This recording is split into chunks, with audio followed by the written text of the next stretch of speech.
What is up, all you fashionably awesome nerds out there who likes their sci-fi weaponry? A little spicy, if you know what I mean. Let's get together and let's have a little continuation of the stream that we had a couple weeks ago, because it seems like we didn't take care of a lot of the weapons that are very popular that we need to touch on today and dig into. First, we have with us a bunch of guests. So thank you very much, KJ Cowboy Dan, for being here, brother. Hey, how you doing? Hey. Awesome. Thank you so much. And we also have with us Carl Riggs. Thank you very much for being here. Oh! And then we also have with us Dollar Bin Dan. Thank you very much for being here again.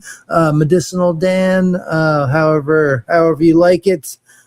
We got two Dans on the board today. How's everybody doing tonight? Doing fantastic. So we have a lot to talk about. We have a lot of weapons that I think we could do a ton of these episodes, because we really didn't even scratch the surface. I mean, I think we talked about lightsabers. What else we talk about? I know we didn't. We probably didn't even talk about Proton Pack, did we? I don't remember. KJ, what do you remember? Last time we did not get around to Proton Packs. There was quite a few that we didn't get around to. Now, what does that do to a human exactly? Like if you just shot a proton pack? Well, it's a nuclear accelerator, so basically it would deatomize your body. The Proton Pack. So game over. I guess. Yeah, they win. Game over. Exactly. Now, assuming that the Proton Pack, when it came down to the streams, was able to. Here, can I play this real quick? Since you said the magic word. That's it, man. Game over, man. It's game over. What the fuck are we gonna do now? What are we gonna do? I just happen to have that very ready. Close connection with that scene. That's awesome. Hell yeah! I can't imagine how how a proton pack would affect a human being, but I definitely don't think that you want to stand in the way of it. You know, they said don't cross the stream. Well, yeah, you definitely don't want to. Yeah, exactly. I mean, what it is, it's a nuclear accelerator. So basically, it's a nuclear reactor on your back. So once you shoot that stream, it's basically concentrated nuclear a nuclear stream that once contacted with any matter, it would completely rip you in half. I mean, any organic matter would completely just be torn to shred. Well, I know in the couple scenes where you see the streams interacting with normal matter, like in the hotel, basically all it does is just, it works almost like a lightsaber on that stuff. It basically just cuts through it. Exactly. That's pretty much exactly how it would react to any organic matter too. It would be like a plasma torch to the exponential degree. It would be that much more of a plasma blast, I guess, because it's not plasma. It would be more of a deplasma, if that makes any sense. Like it would instead of shooting and bursting through, it would deatomize. Like it would you know what I mean?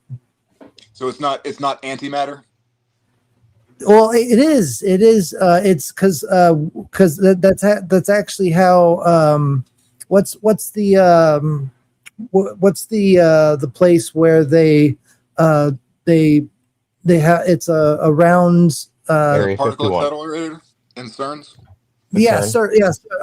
Exactly. Okay. So that's exactly what's happening in a proton pack. Molecules are being thrown around in a circle opposite directions until they are activated, and they come together and hit each other and connect and create that protonic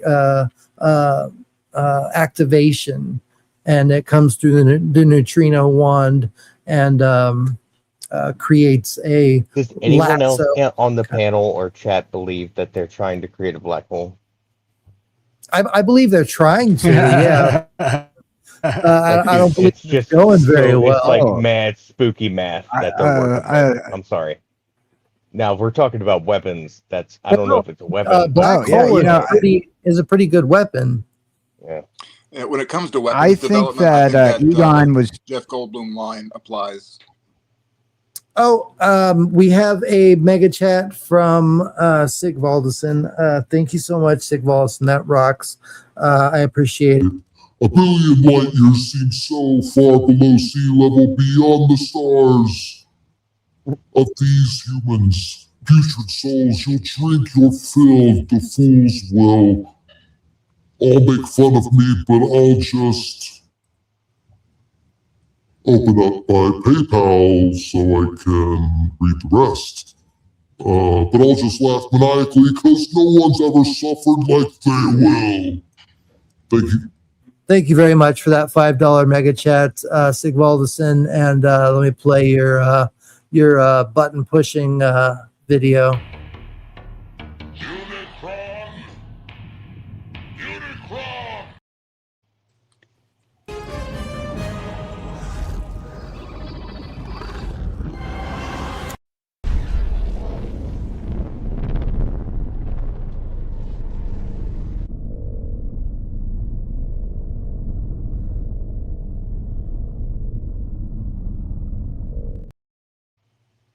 Very kind of you, sir. Thank you so much for the shilling.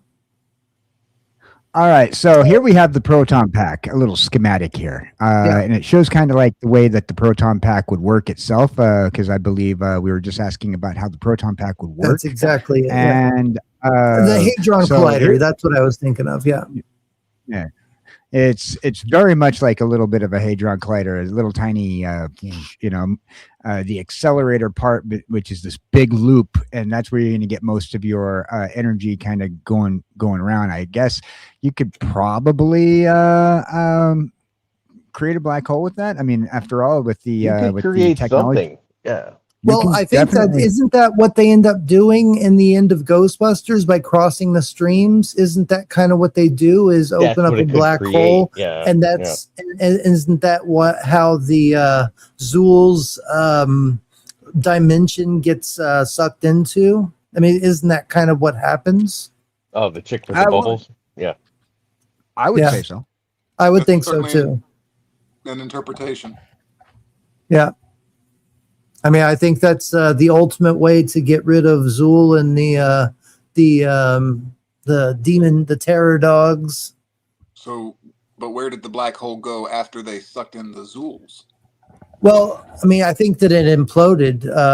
Once the streams stopped being crossed, the black hole closed. Right. So it doesn't necessarily explain that away. Just the rift in time space. I'm just theorizing off the cuff here. According to the lore that I'm looking at on Ghostbusters fan site, this fan wiki that's everybody's posted. It's by the way, when I do make my my TV series or my series on YouTube, I have this listed as something I want to buy to put on the background of our lab sets. So yeah. Anyway, go ahead. According to the wiki, for generating the power, you have a nuclear core. The backpack operates on a nuclear power source fueled by the radioactive isotopes of carbon number 14. The longevity is built in with power cells that give the unit incredibly long shelf life, featuring a half-life of 5,000 years. Energy distribution, it ranks at energy cells that are powered by the inner accelerators, which safely act as a small backpack-like Hadron Collider, and which will constantly re-energize itself as long as it's turned on. It makes total sense now. Like what you just said, like this is like breaking my brain this evening. Why? I haven't even thought about it. It's a Hadron Collider on their back. Yeah. And so, it's a small little Hadron Collider, as we can see right here. It says Large Hadron Collider. That's probably the large circle that's on the backpack itself. And then you got the booster rings, which attach to the from the collider to the science I want to hear is about how it focuses, like on the edge of the muzzle of the pew pew. Firing whatever stream. They hold up, So using the neutrona wand is what Egon Spangler calls it. The host conduit, and it says neutrona wand, and it has a reference to the real Ghostbusters cartoon series. I guess. So the host conduit, highly accelerated protons. Well, shit. Since I figured that we're talking about it, might as well bring it out. We're gonna hit someone. He's got the thing. I built this. Shit! Nice. Yeah, he's got his proton pack. Very, very much screen accurate. Yeah, this is Bill Murray's Hero Shell pack and neutrino wand. Let's see. Dude, that's awesome. Nice. I don't think I've seen many things you've created, not that one though. Yeah. And now, let's get a small Hadron Collider on the back of that thing, Theta. Okay. So get a legitimate one. Yeah, where the red 4 dots are, that's where the little Hadron Collider would be. That's so cool, man. Right. You said that took you 2 years to build? so it overheats, and then that's the reboot. You say it took 2 years? Are He was those asking. warning and danger stickers on there? Yeah, I had to order all the stickers. I had to order all the parts. This bottom part right here I had to order. I had to order this part. The ribbon cable was the hardest part to find. This ribbon cable right here, they just don't make them anymore. So they're very hard to find. Yeah, this is like my baby. I put a lot of time and effort into making it as screen accurate as possible. But anyway, go ahead, continue on with your explanation. Sorry, I just had to bring it out since we were talking about it. So, firing the stream with the neutrona wand. Well, the hose conduit, which is the hose that connects the neutrona wand to the particle accelerator, is made out of. Well, the neutrona wand itself will control the stream. It has features on it that can adjust how the stream accelerates the power levels depending on what you are hunting, particularly which breed of ghost you are hunting. And so thank you, Sid. The wiki for Ghostbusters says that depending on which lore you're looking at, particularly the most lore given to the neutrino wand is through the real Ghostbusters cartoon series, and you can actually tell it which kind of ghost, whether it be a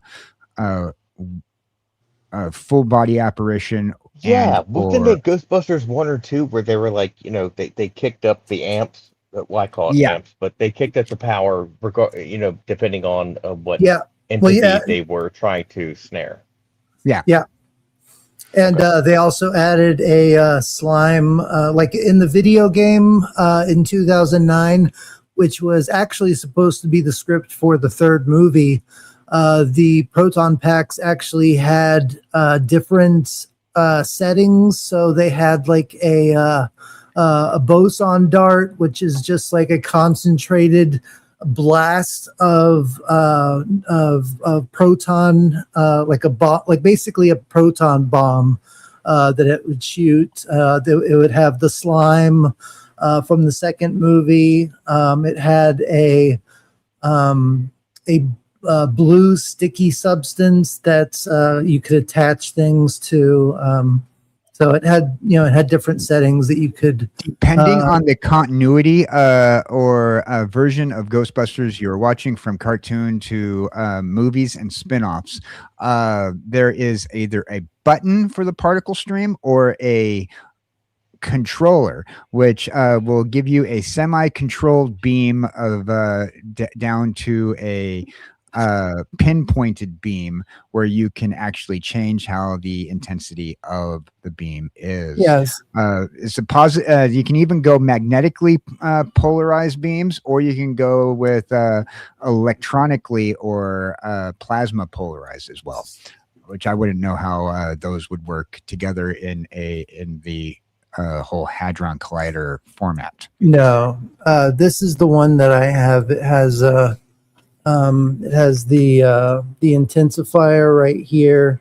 It has the activate switch, and then these are the adjusting. Yeah, and it says that these would be a dial or a switch depending on which continuity you're looking at. Yeah. And then up here you can control if you want the. Oh yeah. There's critical safety rules. We all know the main one: do not cross the stream, because firing the two proton streams or more into each other will cause total protonic reversal. This causes a catastrophic chain that where a reaction of all life can instantly stop and rip apart the molecules, which is basically how you would describe a black hole, which would lead to ceasing of existence, which would be pretty much how you describe a black hole. Also, property damage. For some reason, they wanted to put this in there. The particle stream is highly destructive, and physical matter that it interacts with will burn, melt, scorch, and kill. So stay away from it. You know why they did that? Because in the video game in 2009, there's an achievement for causing less than 100,000 damage to the city, which is so difficult. It's easy to get over 10 million, but getting under 100,000 damage to the city, so undoable. It's so difficult. You have to be very precise with every single stream that you decide to shoot. So Adam Savage just recently did a video for the not recently, but within the last few years. Yeah, I remember watching that. Yeah, where he takes apart the science of the Proton Pack and also shows you his Proton Pack, that his custom made one. Yeah. I think we both have the same shell. He has the same shell, I think, as mine. The Bill Murray's original that's awesome casing. You guys hear anything about a new Ghostbusters animated series? I've heard about it. Yeah, I heard about it, but I didn't know if it was going through or not. I actually, because I'm part of the Ghost Corps, so like I went and saw the Frozen Empire with a group of people in my area. We passed out posters and stuff like that, and it wasn't a bad movie. I mean, it was fun. I really did like the first the Afterlife though. I thought that was a very touching homage to Harold Ramis and Bill Murray's relationship, and kind of because they fought about a lot of movies that they did after Ghostbusters. They were the exact opposites. Yeah. Yeah, exactly. After Groundhog Day, they really had no love for each other, or at least Bill Murray didn't have a lot of love for Harold Ramis, because Harold was the director and Bill wanted to do it his way, just like he always does. But yet they did a lot of stuff together. Exactly. Stripes. So what they say that Bill Murray and Shack. Harold Ramis didn't have a good relationship, but then they did quite a bit of stuff. Most of Bill Murray's stuff was. I mean, come on. Ramis. I mean, you hang out with your best friend all week, and then you get a little, like, hey man, give me some room. But after everything, you become a much stronger bond. Well, they did make up, so it did have a happy ending. Before Harold passed away, Bill did come and see him, and they made up, and so it all worked out. In a sense, like I kind of compare me and Theta to Harold Ramis and Bill Murray. Like Theta's more of the Harold Ramis kind of like nice guy, and I tend to be a douche. And True. I do it with care though. And I'm pretty sure. Like earlier before the show, I'm like, I love you, brother. You're wasting content. Let's save it for the show. You're gonna hit start like in 20 seconds. Yeah. But I tend to be a douche, and I know this, and so like when it comes down to hanging out with your best friend, you have like a good thing. The two different sides, and this is how we roll it. I mean, how everybody rolls. Now regarding you were talking about Ghostbusters Night Shift. Am I correct, Dollar-Ben? Night Shift. Ooh. Yeah, I think that's what I was hearing about. It's going to be a completely new cast of characters. Yeah, Ghostbusters Night Shift is going to be a Netflix show that's going to be coming out in 2027, and it's set in New York City. It's set actually in the year 1994. Follows the group of scrappy young New Yorkers who are untrained, unpredictable, and they accidentally How did they find the ghost equipment? Oh my god. That sounds so stupid. That doesn't make any sense. I hate what you're reading, but go ahead. I hate it. So they're accidentally responsible for a new wave of supernatural terror that hits the city because they find the abandoned New York City Ghostbusters home base. The firehouse. They weren't really hiding it. It's a firehouse, and it is going to be a better. They say it's going to have better animation, but it's going to be revolving around the same world as the real Ghostbusters that ended in 1991. Why don't they do like a? I don't like it. Like a 9/11. Like after they removed the building, as John Lovitz would say from The Critic, it stinks. It stinks. Yeah, that's fucking awful. But that's what they're saying, at least. As to what if these leaks that I'm reading about it are true, then that's one thing. Otherwise, they're saying you can before you start watching it, track down the original episodes of the real Ghostbusters and watch it. They're telling you directly to watch. The real Ghostbusters was a really good show. It was very dark. It was very mature for its time. If I remember correctly, didn't in the last season. And the last season of the real Ghostbusters, didn't they introduce like a whole new crew that was? They did. That was a whole new show called the Extreme Ghostbusters. Yes. Okay. Yeah. There you go. Thank you. That was the Extreme Ghostbusters. Okay, I got those two mixed up. Yeah, those were two completely different. But you are right in the sense that they did. I think in season 4 they changed they didn't like how dark it was, so they changed it to Slimer and the real Ghostbusters, and everything was centered around Slimer and the goofiness between. Slimer was like Scooby Pup or something. Yeah, exactly. And the first 3 or before they changed it to Slimer in the real Ghostbusters, it was dark, it was scary, it was everything that we loved from the Ghostbusters. It had some comedy in there, but it had terror. Like, it had monsters that would actually keep you up at nights. Like if you were at that age, at the right age for it. But so what they're saying, though, is it's going to be in the same universe, or the same continuity is what they're saying, is the real Ghostbusters. It's going to be on Netflix in 2027. Now, I wonder, do you guys think like the tech that we see in Ghostbusters, particularly when we're talking about weapons, I guess Proton Pack would be considered a weapon, depending on how you for look at sure. it. Do you think that technology would be something that, like, you'd imagine, like some kind of, if ghosts turned out to be real and Nikola Tesla was right with his with the spirit box that he created and all this stuff, because we're gonna have to assume that Nikola Tesla, who has probably the most accurate thought process, I like where you're going here. The supernatural would go, exactly.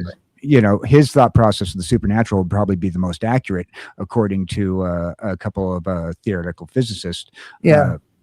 Nikola Tesla is like one of my heroes. So yeah. So we'd have to pull aside his thought process, because like he actually tried to he did a spirit radio. The spirit boxes that a lot of the alleged ghost hunters out there are using are based off of the Tesla spirit radio. And there's we also had Edison, who wanted to compete with that with his ghost phone, and so forth. So I mean, with all that science that if we go back and say, okay, this science might have been accurate, and here's 1980s sci-fi tech that we have here, what odds do you think that, like, maybe a Proton Pack or maybe even just the ecto reader or whatever, the little thing that they looked for ghosts with, their little the EKG meter, the EKG meter that that did its little metal detector thing on ghosts. Now, do you think that any of that would be possible in our world today? And then you also had the goggles too, so you could see the goggles are more like infrared goggles anyway, right? The basic technology already exists, the Large Hadron Collider.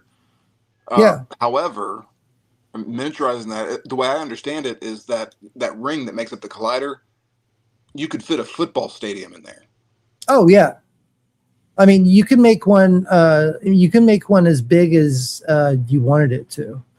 They just miniaturized it for the show to make it more believable. To have it to where each person could carry one on their back and be like because basically they're basically beloved exterminators. That's really all they are. That's why, and when they go into the Sedgwick Hotel, Bill Murray's like cockroach, and then that big guy's like some cockroach, and he's like, you wouldn't believe, I mean, so they're just glorified exterminators. But with nuclear, and then that's when they turn on their proton. That's what I think is so funny is they didn't even turn on. I used to see the guy come around the yard spraying for like bugs with the juice pack. I was like, dude, that's so cool. Exactly, because that's basically what Ghostbusters are. I mean, they just happen to have a different science backpack on their that they're wearing. And that, I mean, there's so much that goes into their technology. They have the EKG meters, the goggles that allow you to see.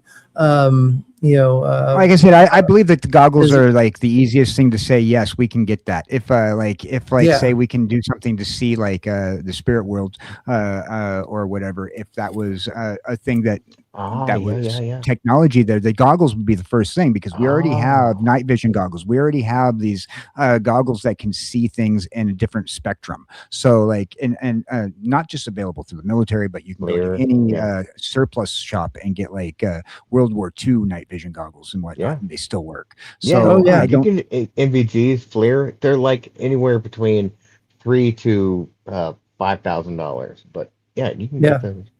I've got a pair of infrared binoculars. Just So the technology for that is already there in my thought process. Like the big thing would be like getting that proton pack and getting that hadron collider that we're looking at right here in this image right here, brought down to the size of Theta's backpack. Yeah, I mean, I don't see any reason why. I believe that. Without it blowing up on you and sucking your backside into a black hole. Well, I happen to be a believer that if the alien craze didn't go as crazy as it did with Roswell and everything like that, and alien abductions and stuff like that, this could be this could very well be a possibility that we would be living in today if they would have continued on with ghost paranormal research. This could be something that they could be working on or even be in use today if they found evidence of ghosts or something like that allowed for this smaller hadron collider to be used and have a ghost trap of some sort to capture the ghosts. Or hell, it could just be used to be in war. I mean, there's nothing keeping them from using them in wartime. So I'm going to, before we go to our next piece of sci-fi tech, I'm going to leave you with this one image right here, because this is very important in regarding our conversation at this very moment. Well, let's just say this Twinkie represents this normal amount of psionic energy in New York City area. Based on this morning sample, it would be a Twinkie 35 feet long, weighing approximately 600 pounds. That's a big Twinkie. Huh. First time?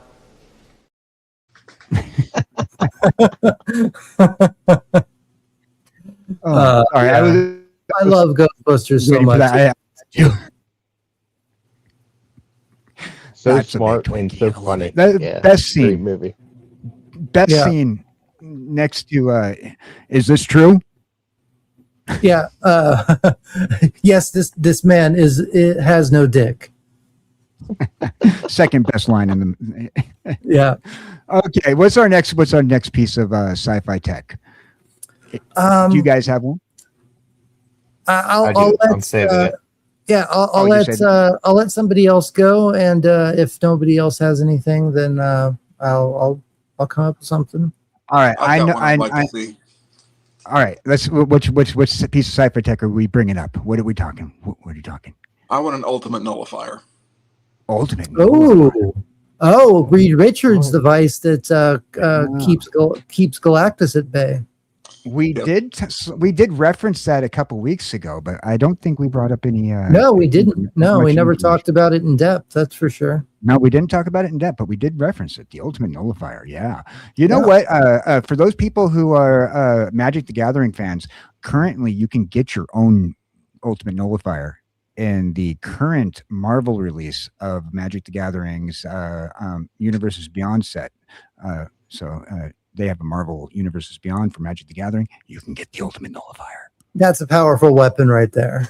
Yeah, that's up there with just being Franklin Richards itself. I'm afraid I already have the most powerful Magic the Gathering card in existence. Oh, well, you have the One Ring? Nope. It's called Dad the Unreasonable, and when you play that card, all gameplay has to stop. So when the kids would be playing a game, that would be the card I would throw down for them to come to dinner or whatnot. And then you throw up the table and you say, "Clean it up, kids." Pretty much. Clean this up. Yeah, nice. And then you go. At last. Exactly. Oh. I want to talk about. Anyone want to talk about the chainsword from Warhammer? I've never played Warhammer, but I have seen that weapon. It looks pretty cool. Go ahead and explain what it is and what it does. All right, I got the ultimate nullifier here real quick. Okay. I'm pulling the ultimate. Yeah, nullifier let's show up the ultimate nullifier and talk about what it does real quick. So right now, first thing I was able to do is pull up the Magic the Gathering card of course. Which kind of gives a pretty good example of what the ultimate nullifier is in the lines of its power abilities without having to go the right fucking to the game ender. What is that? Why would you throw that? So basically, the Ultimate Nullifier is a cosmic artifact in Marvel Comics, first introduced by Stan Lee and Jack Kirby in 1966. It's a small handheld device, and it's renowned as the universe's most devastating weapon because it can completely erase any target, including timelines, dimensions, entire universes from existence, which is why Galactus retreated when he was going to devour the Earth. Created by Reed Richards, the smartest man in the Marvel. This is where we lose friends. Is when someone throws that card. Is where I'm not going to your wedding. But considering that if you actually use the nullifier, it kills the person who fires it. You know, I like that it's a white card though too, because I play green and white deck, so that could be in my deck. Yeah, it could. So there's an MTG. It's a pretty good description of how it works in the MTG world. A lot of people, I want this card for my deck, even though I play black white myself. Boom. I mean, you can still use it. You can still use it just like we all use. Movies. Oh, movies. Yeah. So here we got a classic scene. Just for on board, right over here. Give it to me, Dolly Ben.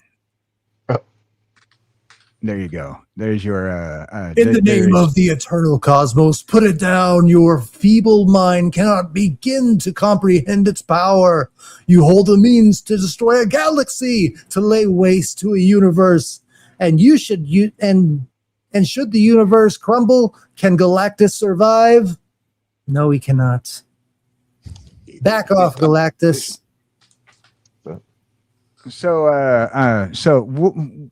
Now, regarding the universal nullifier, this thing pretty much is like the OP weapon of all OP weapons. I don't know. Yeah. I don't know if this thing can go like I don't even think like we can imagine like the reality of it.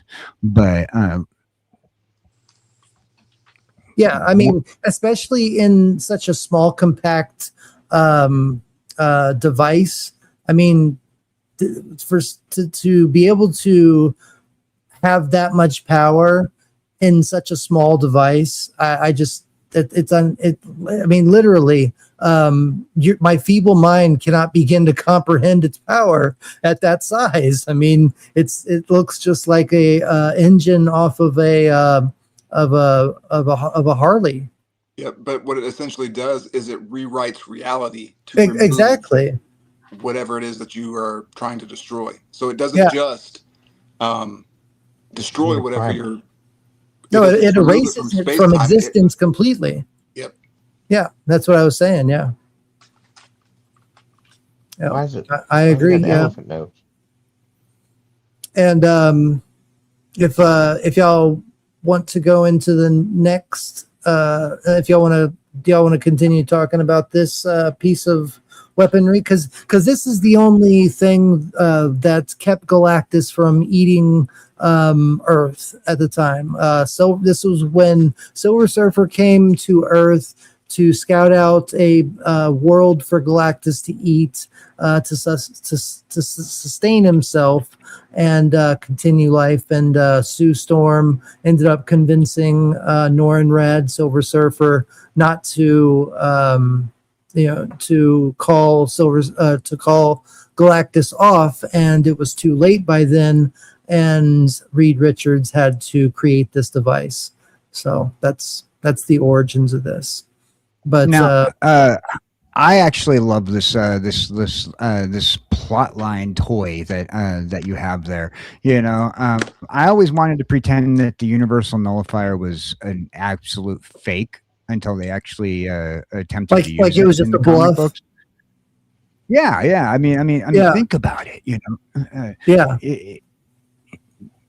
It had to have been you for a while. It didn't have to be. I mean, Galactus is he seems pretty terrified. I mean, he seems like he feels the power that it's emitting. But it would be funny. No, you're not going to fear. I'm not going to fear your Zippo, sir. That's the process. This is a bluff, right? You got.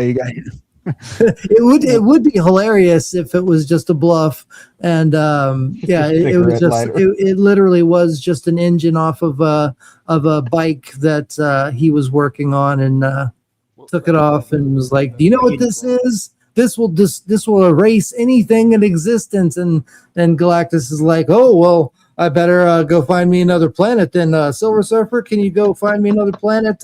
Sorry about that. It's going to leave a lot of salt in your pod if you're playing with the card itself." Yeah. True. Yeah, and as I've stated, I guess you're not going to have a guest at your wedding, I guess. Yep. No, I'm done. You know what? You know what my next weapon would be? The web shooter, Spider-Man's web shooters. Oh, are these weapons or are these defensive tools? Well, I think that they're both, which is why I put them on the list so highly. And I have a you put them up high.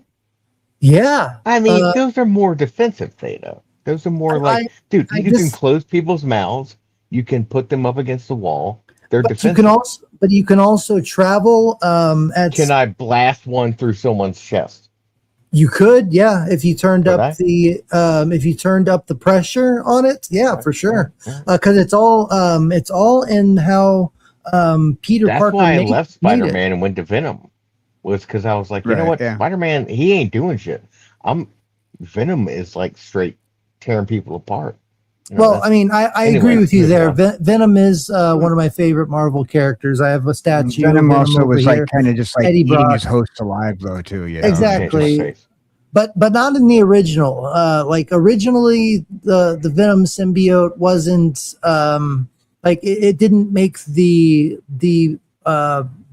character that it was inhabiting evil. It just enhanced their own thoughts and feelings. Well, we had to get the Secret Wars just for Peter Parker to figure out the whole black suit was all about in the first place. I mean, let alone it.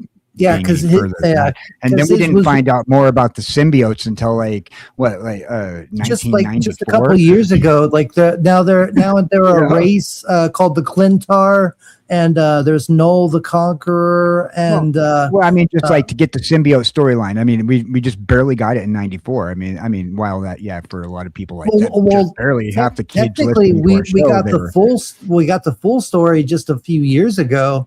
When in the King in Black storyline with Venom and his son Dylan going to the planet Clintar with Null the Conqueror and stuff like that. But yeah, I would consider the web shooters a weapon, just because it doesn't have to be lethal.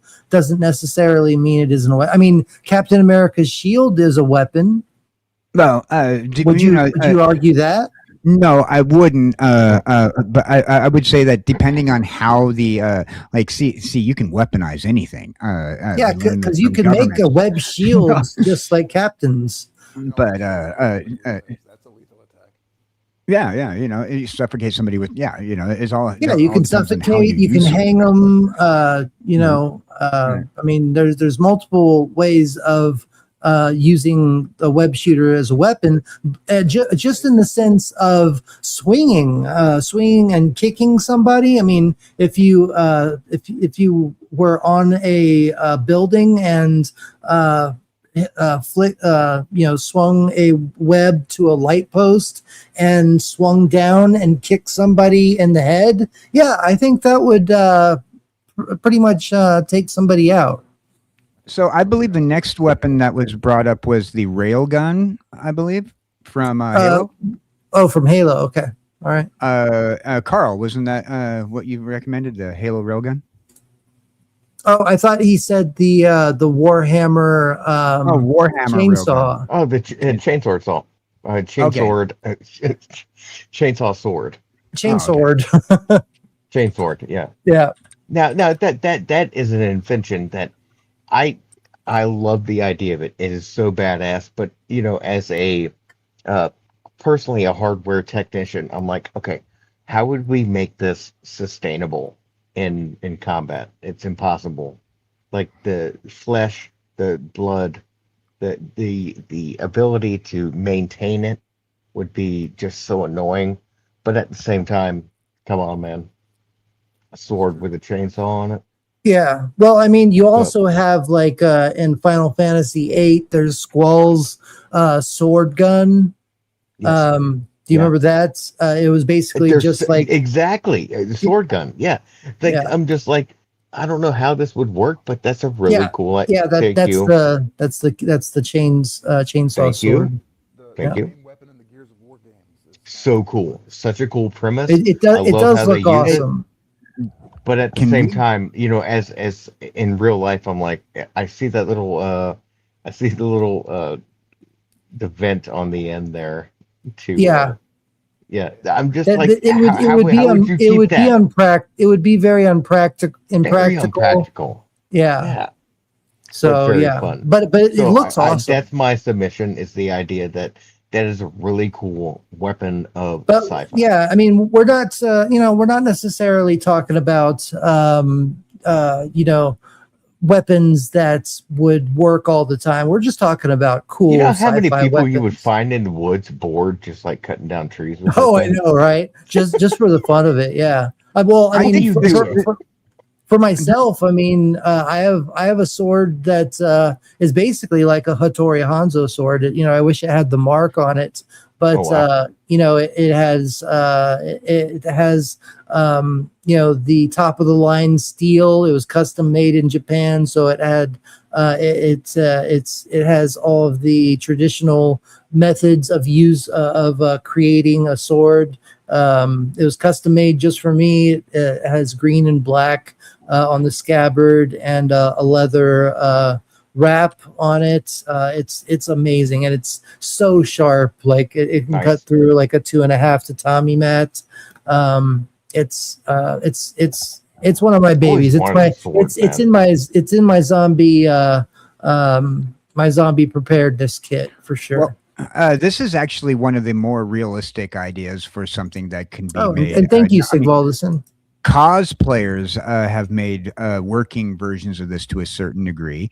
And one particular cosplayer that I've seen on YouTube, well, he also does like his own like real life builds of character weapons.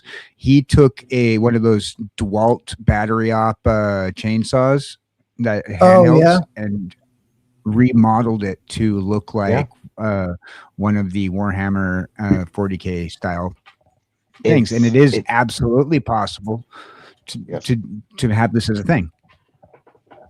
It is, but it's going to be like one of those one-hitter quitters. Like after you're done, it kind of like Doom. You need more gas for it because there's no way you can, just keep pressuring through with something this size unless we go back to the other power implementation other than petrol, which would be Right. So battery operated, which means you're probably going to want to have a bunch of batteries on you. God or damn it. All right, I got a few. Now you're my grandma's neighbor across the street, cutting hedges with battery power. I'm joking. No, the battery stuff's pretty cool. I'm joking. Yeah, I just don't want to be the guy who's walking around with this and the 100-foot electric extension cord. Hold on a second. You got to come a little closer. I'm running out of space here. I only got 100 feet. So I brought over a few other weapons whenever y'all want to move on to the next one. What's your next weapon? Well, I have a few here. We'll go with since we're on the fantastical right now. I'll go with Lucius Malfoy's wand from Harry Potter. So that's cheating. That's cheating. Now we're talking about magic. I thought, okay, all right, fine. We are talking sci-fi. It's Leviosa. No. Leviosa. Nope. Expecto, I take it away from you, O. Expecto Patronum. Well, then I don't think you'll like my next one either. So, but yeah, this is definitely a weapon. What's the one that Voldemort always says? The killing spell. I don't know. But anyway, I forget. It's been a while since I watched it. But I also have a master Pokeball that lights up.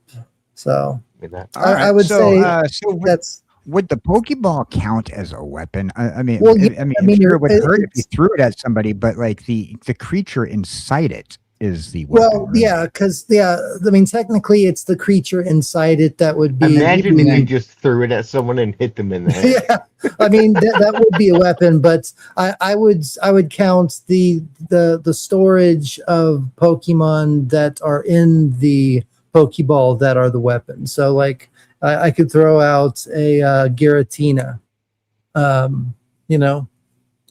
a Pikachu or something like that. But I would consider this a weapon in the sense that you can summon creatures from it. Right, but that would be considering the dog leash a weapon. If I can just take the dog off the leash and say, sick. Okay, I see. Okay, I see what you're saying. Okay, well then we'll move on to the next one, and we'll go with the Batarang. All right, now we're talking about something a little bit more practical. Okay, me like you. All right, that's a nice little. And I need to change the batteries, but this one used to light up when I have the batteries in. I'll have to change the batteries out, but or just drop it. Yeah, but something I would do. it has these little disc batteries. I hate these things. Let me see. Do I have a extra remotes? All right. So did you know that there have been in canon over 22 distinct physical models of the Batarang? I believe it. There's a ton out there. Yeah. So in canon, so from television series, cartoons, movies, video games, and even Robin himself has his own version, which is shaped as an R, but is still considered a Batarang, not a Robin ring. Because that would sound ridiculous. And they have the ones that are shaped as like the different movie ones. So you got the Val Kilmer, which has the Batman Robin logo on it, and also the George Clooney, which does not have the Batman Robin logo on. It's just the George Clooney shaped Batarang. But there are Christian Bale wins. Christian Bale wins. Christian Bale. They are the real they basically are just. They were basically throwing knives. Throwing stars. Yeah. which I actually do. I have some over here. That's what wins. The other ones were really cool. These these aren't the Batarangs, but basically like that. Yeah. Yep. I unfortunately do not have like a full list of all the Batarangs in shape, but I do have a list of the first 20 in style. This one is the Arkham Asylum Batarang. That's really cool because that thing it's supposed to seek. It's supposed to have some sort of exactly homing. Yeah. Yeah, and it's it's supposed to there you go. Yeah. But anyway, go ahead. Go ahead and talk about the Batarangs, and I'm gonna go get one. All right, so right here we have, if I can bring it up, and it's not wanting to give me an issue. Here we go. I have an image that shows 20 of the 22 different Batarangs. These are fan made, so forgive me because some of these don't have official versions of them. 16, take a seat. 16, take a seat. Yeah. We're gonna 16. You can go now. And there's the Robin one. I like 19. Looks kind of sleek. 14 and 16. Don't talk to me ever again. All right. Well, we can just get rid of 14 altogether. Yeah. But then again, Robin. I mean. Next thing you know, you're going to tell me that Dick Grayson wasn't the only Robin, and you're going to make me believe that Ra's al Ghul's grandson is. Sorry, I'm not a big Damian Wayne fan. I didn't see 11. I'm just seeing 11 now. Oh, I know. Isn't that bad? It's like an upside down mustache. What's happening? It's like. How does that work? Yeah. So I like number one. Number one is your standard Christian Bale.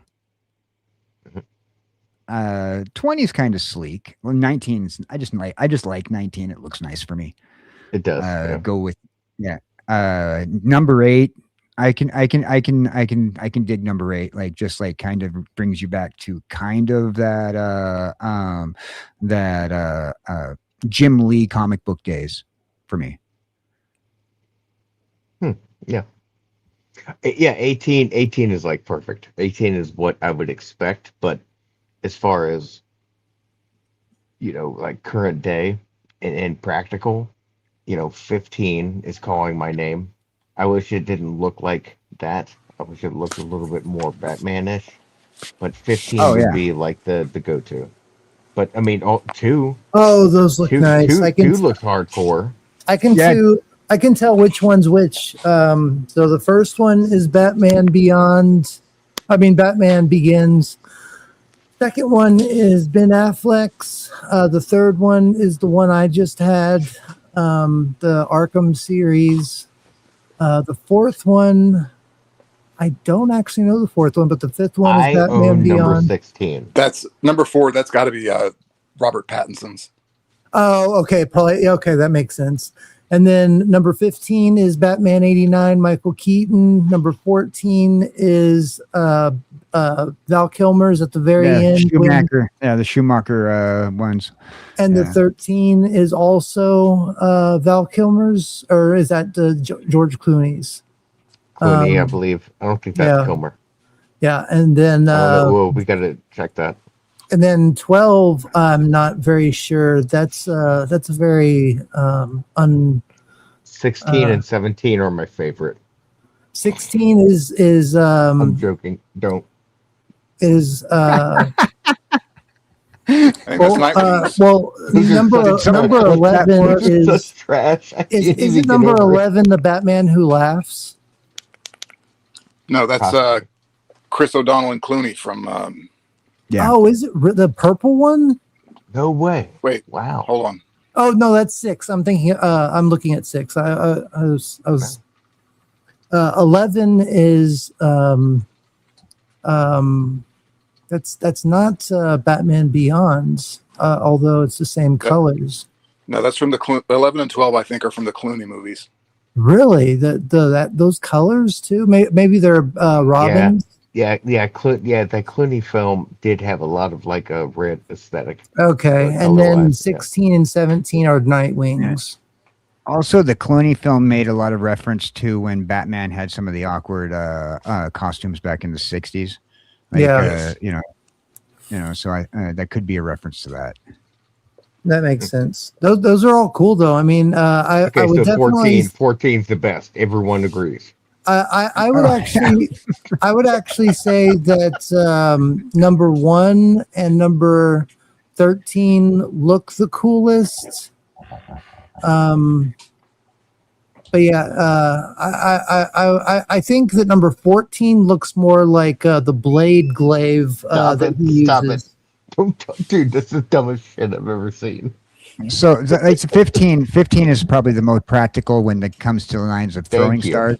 But none of them, and I've always said this, and people get mad at me when I say this, but a batarang, if it sounds like a boomerang, should come back to you. Want it to come back to you, and I don't want these things coming back to me because if I forget to catch it right, I'm going to lose a hand, lose a finger.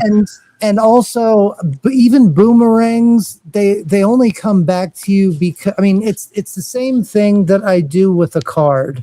You use the angle of the air to make it like to fly outward and have it come back to you.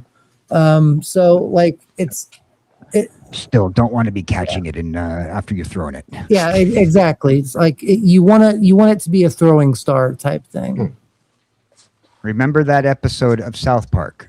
Exactly. When they were anime, and he threw the number 20 or number 15 into Captain Chaos's eye. Yeah. And what's our next weapon? Speaking of Batman or Blade's weapon, I have the Sword of the Daywalker. Ooh. Oh, all right. So swords, we like swords. We know that they're very practical. Unless you live in the UK, they're banned. Well, apparently, immigrants can use them. Well, we won't get into that. But this is the actual Sword of the Daywalker, and you can have it mounted on your back with these little straps that you can put in there, and it does not have the point, the prick, the pricks that come out and get your hand. Dude, I'm gonna get me before I pass away. I'm gonna get me a Witcher sword. Yeah. So real quick, Jamie Lynn Simmons in chat, she immediately points out and wants us to recognize Nightwing's. I definitely 16 Nightwing. That looks sick. I love Nightwing. Oh Dick Grayson. Oh my god. Dick Grayson is awesome, man. Well, you got to give love to Dick Grayson, man. I will give love to Dick Grayson over I came Damian here Wayne because I really appreciate you people and you threw this shit at me. Okay, well here, how about if I bring out my lightsaber? Okay, cool. Damn, dude. I want that. This is my custom, and I'm trying to get another one to make a double-ended, to make a Darth Maul. And let's see, I can. How do I? Is that an Optimus Prime behind you? Oh yeah. This is the Optimus Prime that I made because of the Skybound comic. He ripped off Megatron's arm and put it on his arm. So I customized it and made it. Oh, okay. All right, so I got to tell you, which actually that's another awesome weapon is the ion cannon on Megatron's arm. Ion cannon, yeah. Yeah. So you brought up the lightsaber. you can change the color on it too. So here's the purple. There's the red. Then we got the green. Then we got blue. Use the purple to strike down. Strike down the last person that commented. that would be that Batarang was okay. Oh, you know why? Darth Ray. That's funny. Thank you, Sig Balderson. Thank you. That's funny. Yeah. All right. So since we're bringing up the lightsabers, I have something to show you. And actually, it's a website that I've been looking at for a while because I want to get my own custom-made lightsabers. I'm not sure if you're familiar with this website or not. Great. But this website is they do custom lightsabers, and you can have your hilt customized however you want. You can there's different lightsabers that you can get, different colors you can customize, and they are while they're not necessarily screen accurate lightsabers, but they are very good for like dueling if you want to have like pretty cool fan duels. This is what I want to get is something from their mystery box, and they have like some of them that are screen accurate and some that aren't. And these guys are really awesome. Use KJ Cowboy Dan at checkout. Oh, sorry, joking. I'm joking. I'm joking. That would be really cool. But you can customize your lightsabers. Like they have the different types. Deal of the day. This is just their basic. Then you can go like with the wizard. Do they have mystery box? Yeah, they have the mystery box. Yeah. I lucked out and paid $70 for one and got a $400. But that's not bad. Okay. Yeah, it came with a lot of stuff. I mean, it was good. So they have different pre-made sabers that you can get. That like I said, they're generic, but generic, like geriatric. Yeah, they have generic little pre-made sabers, but like I said, they're just designed for people who want something that's like that you can use and whatnot. That's what I was a member of Saber Guild, and with these they teach you the basics of doing dueling. So like. There's 9 different blocks and attacks. So like going to the head from the right side is 1, then 2, then body 3, then body 4, then legs 5, then the other leg 6. Then you go into a swing upward, which is 7. Then come down 8, and then thrust is 9, and then there's also defenses for each one. So then there's 1, 2, 3, 4, 5. Well, it's hard. They do have on this website character sabers. So if you want to get something that is closer to character accurate, like maybe the Ahsoka Tano lightsabers, you can actually get something that's closer to the Ahsoka Tano. Lightsabers. They have other character sabers like Anakin's. The replicas. I want to get me some Darth Revan. Let's see. Do they have Darth Revan on here? Darth Vader. Darth Revan right here. Darth Revan. Yeah, he has a purple and a red one. So this is his Jedi one, and then there's another one that has right down here at the bottom. Right there. It has the crimson. The Crimson Butcher lightsaber. So he carries both of them to balance his dark and light sides. Hey, did they ever put out that re-release of Knights of the Old Republic? No, not yet. Not yet. No, not yet. But I am waiting for it though. Yeah. But I just wanted to show you about that like a couple of years ago. Yeah. We had talked about the lightsabers last time we did the Future Tech, and we watched the video of the gentleman who made the plasma torch. Dude, I was just about to ask. I was like, dude, you guys saw the dude that did the thing? Yeah, the hacksmith. Yeah, we played. How did he do that? Well, he used a plasma torch. My grandfather actually owns a welding, before he passed away, he owned a welding supply business, and so basically he just used different gases and tried to get the parts small enough without overheating and melting the inside components, and basically he got it all fit into a lightsaber sized hilt, and basically you just turn up the gas that's coming out of it, and it looks just like a real lightsaber. Cool. Like you can't obviously like block or like if you tried to cut somebody's head off, you'd probably burn through. You just give them a burn. But it's very cool looking, dude. For sure. The way it's like struck up from the handle, and being able to use different gases to change the color in it is exceptional. He also made a Iron Man suit. There's another guy that made a Captain America shield that you can actually Here's his thing. So his version of the lightsaber does have a backpack that has to be worn. No, with it. not anymore. Not anymore. It doesn't. That was the first prototype. Yeah, no, it's in the handle. Yeah, now it's all in the handle.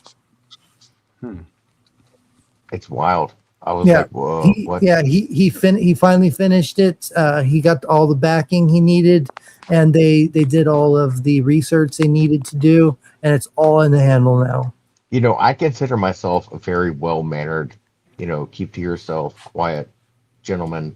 But if I saw that on the street, I know I would steal that from him. I think that would be something to be scared of. Hey, we have somebody new. No, I'm just saying I become a criminal and take it from him. No, I know, that's what I'm saying. People should be not take that out. We do have somebody new I've not seen before. Angle 23-J2P. Hello, how are you? And your friends excited for Spider-Man Brand New Day? I'm cautiously optimistic for it. But what is your question? And also, as a newcomer, all newcomers get this welcoming. First time. Thank you so much for being here, and I appreciate your support. And let's see. Do you and your friends think Keanu Reeves would play a great Darth Revan? Of course. I think he's the perfect Darth Revan. I think they'd be stupid not to act on it while they have it, but knowing Disney, they'd fuck it up right now. And if you've watched Maul Shadow Lord, do you think that the pink Twi'lek Devon will become Darth Talon? Yes, I do, but I haven't kept up with it as much as you probably have. But I am a huge Darth Revan fan. As you can see, I have his mask with me at all times. So did you read the Screen Rant interview, the Screen Rant article that they did for the possibility of having Keanu as Darth Revan? I do remember hearing something about it, but I don't remember an article about it. No. Yeah, well, Screen Rant, David Miller, a couple years back, he predicted. I know that Keanu Reeves wants to play him. Right. Well, he does, and if Keanu were to step into any role, pretty much, particularly, he wouldn't last, man, because Keanu's too good for what's going on with MCU and DCU. Too good. So. My thought process is if they wanted somebody like Keanu Reeves and they wanted that title, they would have to play ball. He doesn't have to play ball. Oh no, he can get away with it. The funny thing is that the character that they made back in 2001 or something like that, whenever the original Knights of the Old Republic came out. The character, because you could choose your character, and the character that they ended up making as the definitive character for him happened to look exactly like Keanu Reeves looks now. It's just it's crazy, and he's the perfect. Like he has the agility for it. He has the work ethic, the stunt. I want Keanu and Adam Driver to go at it. Oh, fuck yeah! I don't want. Yeah. I mean, Adam Driver. It's going to happen. It has to happen. I hope not, because they're in. Because Knights of the Old Republic takes place. Knights of the Old Republic. I want Keanu to knock out Adam Driver. That's all. Well, they could do a whole world beyond worlds. World beyond worlds. That's how they brought back Ahsoka. Is use the world beyond worlds. They can easily use the world beyond worlds to bring back other fallen Jedi. That is true. You're right. So it's not far fetched. So saying that it's 100 years and 100. Sorry, it's 100 years. 150 years in the past. It's like 4 million BBY. Okay. Yeah, okay. It's like. I mean, can we not? Okay, since we're in this multiverse now, right? Can we not create a sort of we don't series even go where? Multiverse. Okay. Yeah. No. Go ahead. I was just thinking multiverse. I just cringe whenever somebody says multiverse. Me too. Yeah, I was just thinking about the fact that they have so many great actors at their whim, and I'm like, guys, do the right thing, make something cool. If you're going to do an offshoot of Star Wars, make it cool. And the first season of Mandalorian, everything was dope, everything was copacetic, everything was fine. But now I'm like, you know what? Keanu Reeves wanted to put his want to step into the ring. Go ahead, breathe out. Angle, I really hope that they don't do a disservice to Abeloth and have her come in Ahsoka season 2. They've already screwed up Luke Skywalker enough. That would be such a. I mean, I'm so sick of slapping and the slapping of the Legends canon material. They've already screwed up Luke Skywalker, and Abeloth is the final villain that Luke Skywalker ever fights in the books, and You're not going to be happy. You're not going to be happy. So here's the official word on. Okay. Well, then you're not going to be happy. All right. So here's the deal, right? So they teased Abeloth at the end of the first season. By the way, that's fucked up. They teased at the end of season 1 Ahsoka. Now, where seasons 2 stands, I hope Ahsoka dies. Well, they're not going to show it. They have a whole movie franchise planned on for her. They've already said that she's going to be. She signed a 3-movie deal. After I hope Abeloth wins and takes over the entire Star Wars universe. So she's gonna. Ahsoka's has a 3-movie deal. This is coming. She's already signed contracts and everything. Yeah. When it comes down to having one of my right, we're probably going to bring her into she's got to be in everything, right?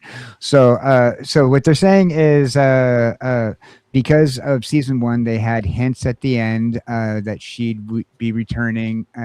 And also, there is a rumor that Natalie Portman will be returning as an. Of course, why not? Okay, I'm down. It's not like she's dead or anything. No, my teenage crush.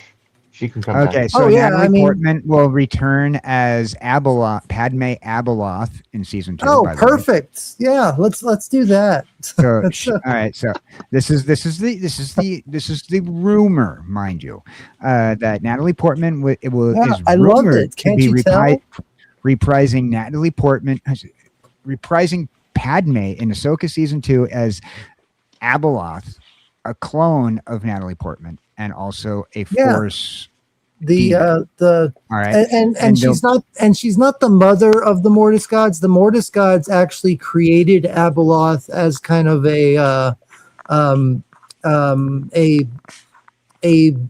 plaything, so to speak, like something. they're pulling her but from she got too powerful. Yeah. So she's going to be playing a version of her as a forced demon called the Abeloth. And this is just rumor. Once again, there is no real word about who's going to play it, but they have announced and teased that Abeloth will be there. There's also rumor that they're going to be using, once again, the World Between Worlds to make it happen. So this is where we're looking as a rumor, and that comes from Reddit. So you can't, how much of Reddit you can believe, I don't know.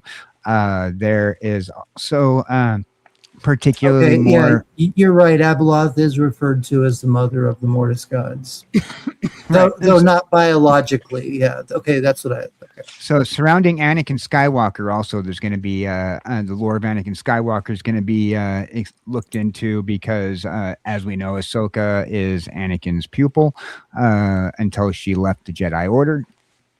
And so they're talking more about that in season 2 as well. The heavy plot point towards the deeper dive into the Mortis mythology, and some fans online theorize that the power surges from the end of the Skywalker saga have inadvertently released the Abeloth, going back to she is disguised as Padme Amidala to torment the spirit of Anakin, because mind you, by this point in time, Darth Vader has already been killed, and of course.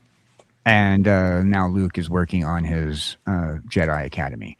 Reports and rumors, despite heavy fan speculation, certain reliable Star Wars scoopers suggest that Abeloth will not only just be part of season 2, but a main part of the storyline. Whether or not Abeloth will be seen in season 2 is yet to be suggested. So I could not care 2 shits less. That's that's just so upsetting. It's like they just don't know when to stop. It's like yes. So they started filming and writing with Dave Filoni and former head of Lucasfilm, Kathleen Kennedy, last year. Oh my God! Well, of course. How else are they going to make a Disney Star Wars movie without the Kennedy? All right. So current CEO of Disney says that there will not be time for reshoots on this series, as there already have a slated release. So whatever they got in the canon, whatever fodder's in the canon will be fired at Disney Plus. Darn, they don't have time to do any reshoots. It doesn't say, they're not saying whether or not ruining the canon. We're not saying whether or not it's going to be good, and absolutely ruining the canon. Dave Filoni, he's been on the coattails of Kathleen Kennedy since she became more than just a coffee girl.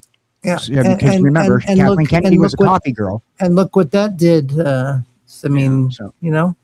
So anyhow, we went a little stray from that because I'm glad we got to get nauseous for a little while. That was really fun. Thank you, Angle 23, for angering the nerds. Oh man, that's Angle 23. You owe us some future tech. So tell us, Angle 23, what is the next piece of future tech are we looking at? Because you brought up the thing that angered us. So what is the future tech, Angle 23? What's your favorite future tech? Because here, while you're thinking about it, I will show my next my piece. What do y'all know about this piece right here? So we're looking at something from the Fifth Element. Yes, we are. Yeah, there it is. The ZF-1.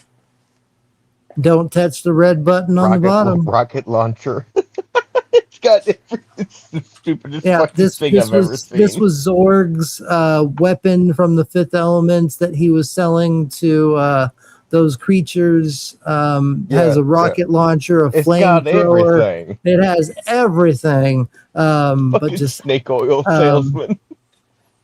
Yeah, exactly. It's don't touch the button on the bottom. Yep, the Zorgun, the ZF-1. or the Z-F1. Oh my god, I love that movie, but such a I great do part. too. Yeah, it's hilarious. That one scene where they just blow each other up is just hilarious. You know, they're too stupid not to push the button on the bottom. But I'm going to throw up another picture of that because I really love this weapon. It's one of my favorites from. First of all, I love that movie. I really love that movie. The Fifth Elements, me too. That's one of my favorite movies. I used to watch it every time I got sick, and that image doesn't do it justice. Though that image doesn't do it justice. Let's see this one. Where is it? Where is it? I had the. I just put it up right here. Boom. Put it up. Boom. Right there. There we go. So look at how big that is. I mean, for a prop, that's a nice size prop. Oh yeah. I mean, that's why practical props are always the best. When you're looking at this right here, you're like, okay, it looks a lot smaller than this one right here. Well, it's not extended, is it? It's got to extend out the arm proportion. Right there. Oh yeah. It's closed up. It does all compact into one little like shell type thing. It's hard for me to come to grips with the fact that the man who directed that movie, which I love so much, also directed the Valerian and the City of a Thousand Planets. Oh yeah. Yeah. Oh, which I hated. Yeah. And I just love Gary Oldman in anything that I see him in. His performance and everything just brings the whole every movie together. And the way he portrayed Zorg here, I mean, look at the headpiece, that plastic piece. That must have been the cheapest piece of costuming ever. It's just a plastic piece that they cut out to fit over his head after he shaved that part. I mean, and it looks so much of it, Beta, is like, so much of that movie is about like there are so many like just cheap materials used. Yeah, and I'm like, wow, they got away with a lot because not only did they make a movie, but they made a what do you call them? Sorry, I can't think of it at the moment. That's all right. Like a cult classic or a cult classic. Yeah. They made a cult classic. No, it was absolutely materials. Yeah. And I'm like, this is beautiful. This is awesome. You saw the interview with him, right? Ilu Dallas Multipass. So So when Gary Oldman did an interview recently, well, not recently, but a few years ago, I think it was at Comic-Con, and he said that he insisted when he got the part, he didn't want to know anything about it. He read it dry. Yeah. Wow. I remember he read the script dry and like it was probably one of the best roles that he did. And that whole scene where he's where they're talking about the machines that will help him do everything, and then he chokes on the on the cherry or on the olive. Right. Oh wow, yeah. That he did not read that scene at all. He did it dry. I believe it. No pre-read. I believe it. Yeah, that makes perfect sense. One take. Dude, the whole movie is like it's after you watch it one time, you kind of think about it, and then you're like, I want to watch it again. Yeah, it's one of those. It's just I mean, even just from the point when Bruce Willis pushes the commander and that Olga or whatever into his refrigerator, and Lilu is up in the shower, and he freezes them and then takes the tickets and stuff. I mean, they used as little money as possible to make as much money as possible. Like when you look out the window of Bruce Willis's place, you see that it's a matte painting behind there. Like you can tell that they're on a set and they're using as little CGI as possible. I don't even know if they much use any at all, really. there. They didn't try to go big, but they made it big. Like for the rest of my life, it was larger than life without having to spend the money. Yeah. They will always know Fifth Element. Yeah. And they've got 10 times the budgets on movies now and can't make movies half as good. Exactly.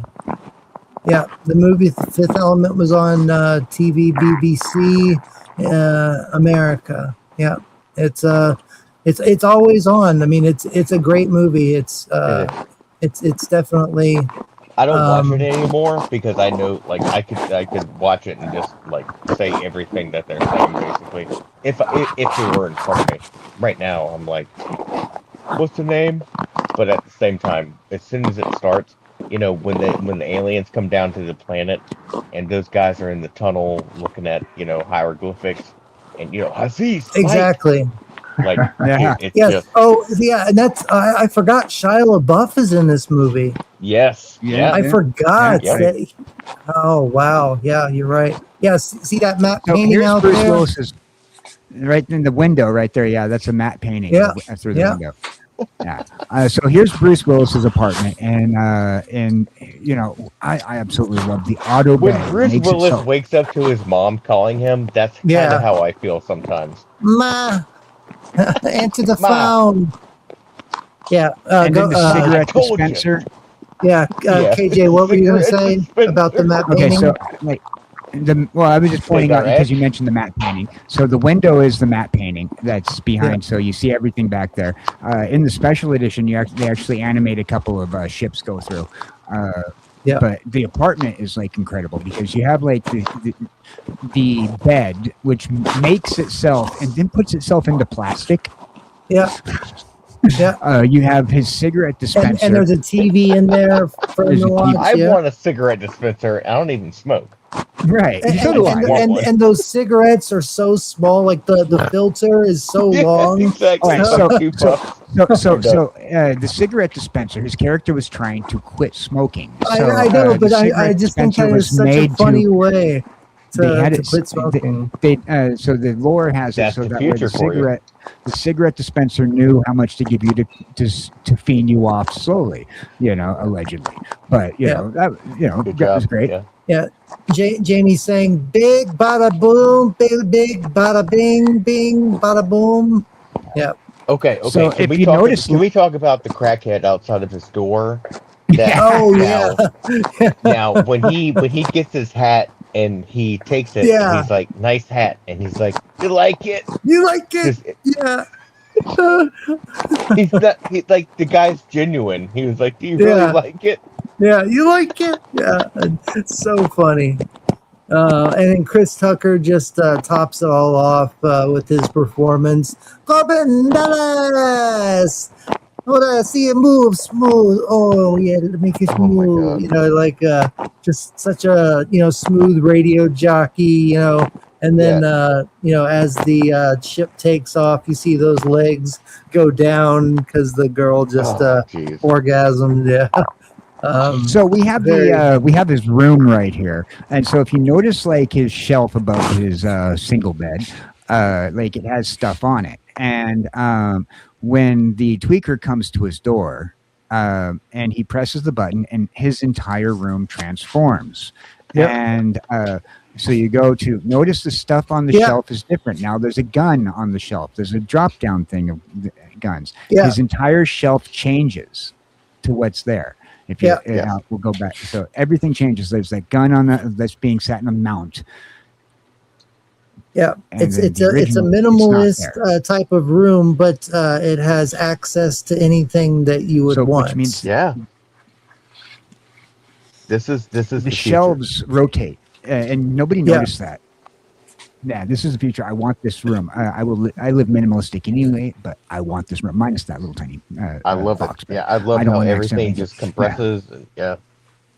Okay, and then so this is notice what he has taped to his refrigerator area right above his refrigerator area. A picture of you have a picture of Mila Jovovich escaping the prison. So this happened this wasn't meant to be seen. Yeah, that part wasn't meant to be seen in the movie, because that literally happens right before this scene. I'll tell you what, my DVD, my physical DVD movie is completely different than what I have on Apple TV. Like, as far as they have. I hate that. Dude, they ruined everything. They made it. There's the cinematic version. There's the DVD release version, and then there's the remastered director's cut that just came out recently on Apple TV and Amazon Prime. It's so different. Like, it's not the same. Same thing with Aliens. It sucks when they do that, because you never know which one's the one that you actually want to see. I want the original. Well, like, but that's the thing. They tell you, it's the original, and then you find out, no, this is the one that they fucked with, and and then you're stuck thinking, what about that one part? It didn't happen. Exactly. And then you're thinking, is this a Mandela effect, or what the fuck's going on? Oh yeah, they do that all the time. We were recently talking about that with Donnie Darko, and how there's like 5 different release versions of it. Angie 23 says, "Are you friends excited about the Netflix adaptation to Ghostbusters?" As we were talking about earlier, kind of are, kind of aren't at the same time. But I'm looking forward to seeing what happens. You didn't upset anyone. Don't worry about it, Angie. I'm just over exaggerating for the excitement of the show. He was over exaggerating for the excitement, and I just decided to call him out for being a nerd that got mad. Come on, shut the fuck up, all right? No.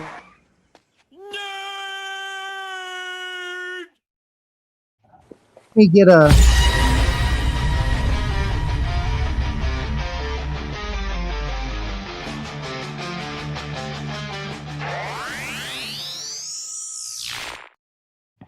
I'm going to put my boot through your ass, KJ. Don't you ever do that to... No, I'm just kidding. No, but seriously. Nerd. Archie. All right. Anyway, back to we love nerd archaeology, don't we? Yeah. What's our next weapon? My next weapon that I wanted to bring out, I definitely wanted to go through this. This is the Lawgiver from Judge Dredd. Has all sorts of different weapon, bullets. Has incendiary grenades. Has stun, hot shots. Auto. It just like, and it's also look at that trigger recoil. Exactly. Like there. And it's all also you have to do is barely touch it. Exactly, and it's also fingerprinted as well, so nobody else can take your gun and use it on you, because their hand will explode, because the gun will explode in their hand. So this is Judge Dredd's weapon, and I love Judge Dredd, especially the new Carl. Oh, I guess it's not new anymore, but the Carl Urban Dredd movie, and this is one of my favorite weapons in sci-fi history. I mean, we could talk about Han Solo's blaster. We could talk about Deckard's gun. I forget what it's called, but there's so many different pistol style sci-fi weapons, and also I guess we can get into the Star Trek phaser too, the original. Right, phasers. I got some phasers coming up a little bit later, but okay. I like the concept of the Judge Dredd. So I want to ask you guys: do you think that I already have the kind of an answer for you, but do you guys think that the Judge Dredd's Lawgiver would be a legitimate gun to use, even though that in canon, the fans are going to agree or disagree on this, because if you have comic books, you have like different models of it. Disagree. You also have the movie and the Stallone movie, which is more closer to a regular gun. Shit, you think he had a Desert Eagle with an undercarry, and that's where this one's a little bit off. That's fine, but this basically is a Desert Eagle with an undercarry, which could be like a mini grenade launcher. If you wanted to do that, which is a great also idea. RoboCop's R9. Don't take me on that. I'm gonna call R&D. I call also research and development, please. So we do think that this is plausible, though, of a weapon to be seen. Yes. All right, because biometrics on firearms, they're talking about that right now, and in our own government here in the United States, they're talking about making sure that fingerprint accessible weapons are available. We know that law enforcement officers now have fingerprint accessible trigger locks. Really? Yeah, you can get like a little trigger lock that you can put on there, and then fingerprint accessible. They have so biometrics is very much a thing. Also, like including it into a gun, it wouldn't be that hard. I've seen that like some arms manufacturers have created and this handle. Is RoboCop's R9. So the handle on the handle, right? You know, in some guns you can actually replace the grip part. You know, where you can. Some people like to replace the grip part with ivory and whatnot. Customization, yeah, customizations. But they do have the option to eventually put like biometrics in the grip. Voice activation. Voice activation. They do have that, They do have that as well, especially with larger weapons. And assuming that maybe if you're law enforcement like Judge Dredd, you can assume that most likely you have devices that are going to be interlocking from body cams to weapons. Correct. It's interconnected within your bodysuit, and like it's its own central thing. So your weapon is a part of your body armor, your helmet, your body cam. Therefore, whatever you feel as if needs to be done has to be done based on biometrics. Like you're I really like the concept of this. I really like this kind of concept as a possibility for future stuff. Now, I don't. Now, if we're talking our Second Amendment rights, on the other hand, it might be an argument that some people might have. Hey, but man, as long as no one's trying to hit me for no reason, right? Right. Yeah. Now, digital display. Some of the comic books and some of the comic books show his gun with a digital display. I'm not sure if any of the movies does, but like he has like a laser display that'll come up like out of the middle of nowhere, kind of. But whatever, that's in the comic books. So we know that that's not there yet to have like a little holographic display that comes up, but I wish that was a thing. So we can put a check mark in the no category for that, but still ask R&D for it. If you got that guy in R&D, tell him we want it. Hey fellas, I got to jump off real quick. I'll talk to y'all later on. All right. All right, brother. All right. No thanks for joining us. Had a lot of fun. Yep. Me too. Anytime, man. Thank you. Make sure you guys go to twitter.com and or x.com. Make sure you give Dollar Bin Dan a follow. I'm going to pop his link into the chat for you guys. Yeah. So give me a second while I grab his link. But you have to go give on Twitter Dollar Bin Dan a follow.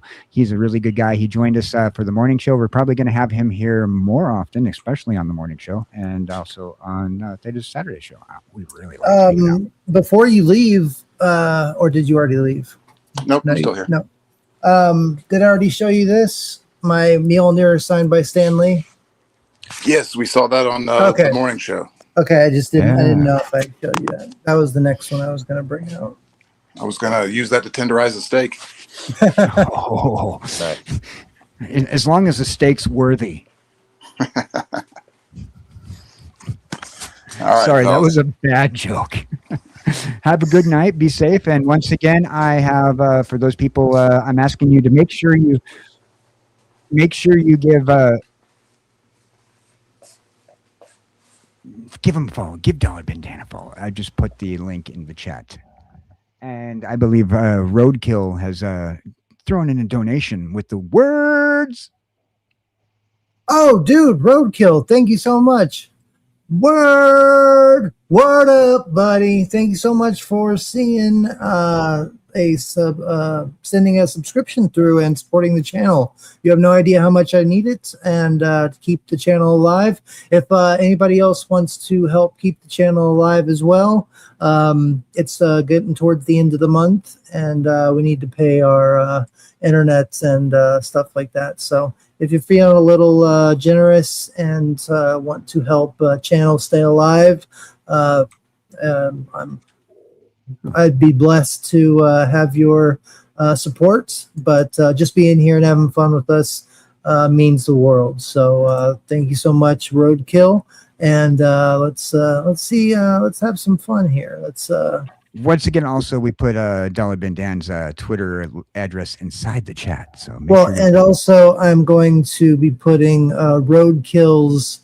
Where is the channel link?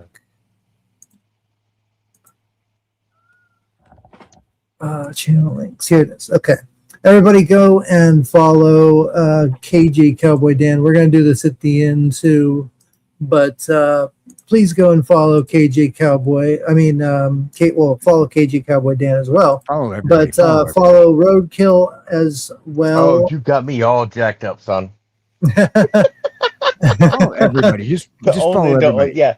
I'm on Rumble. Same word.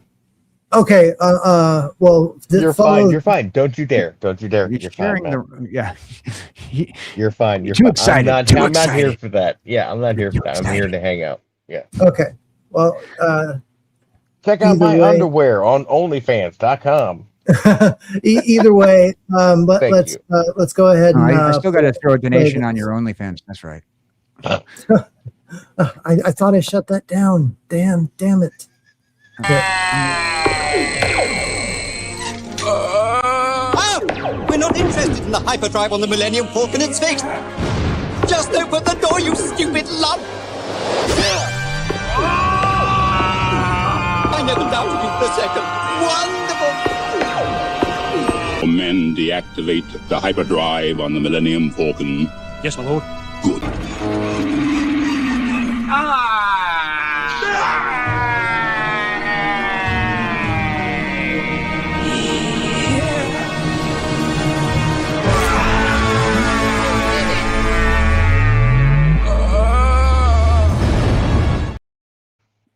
Dude, thank you so much. Still makes me laugh.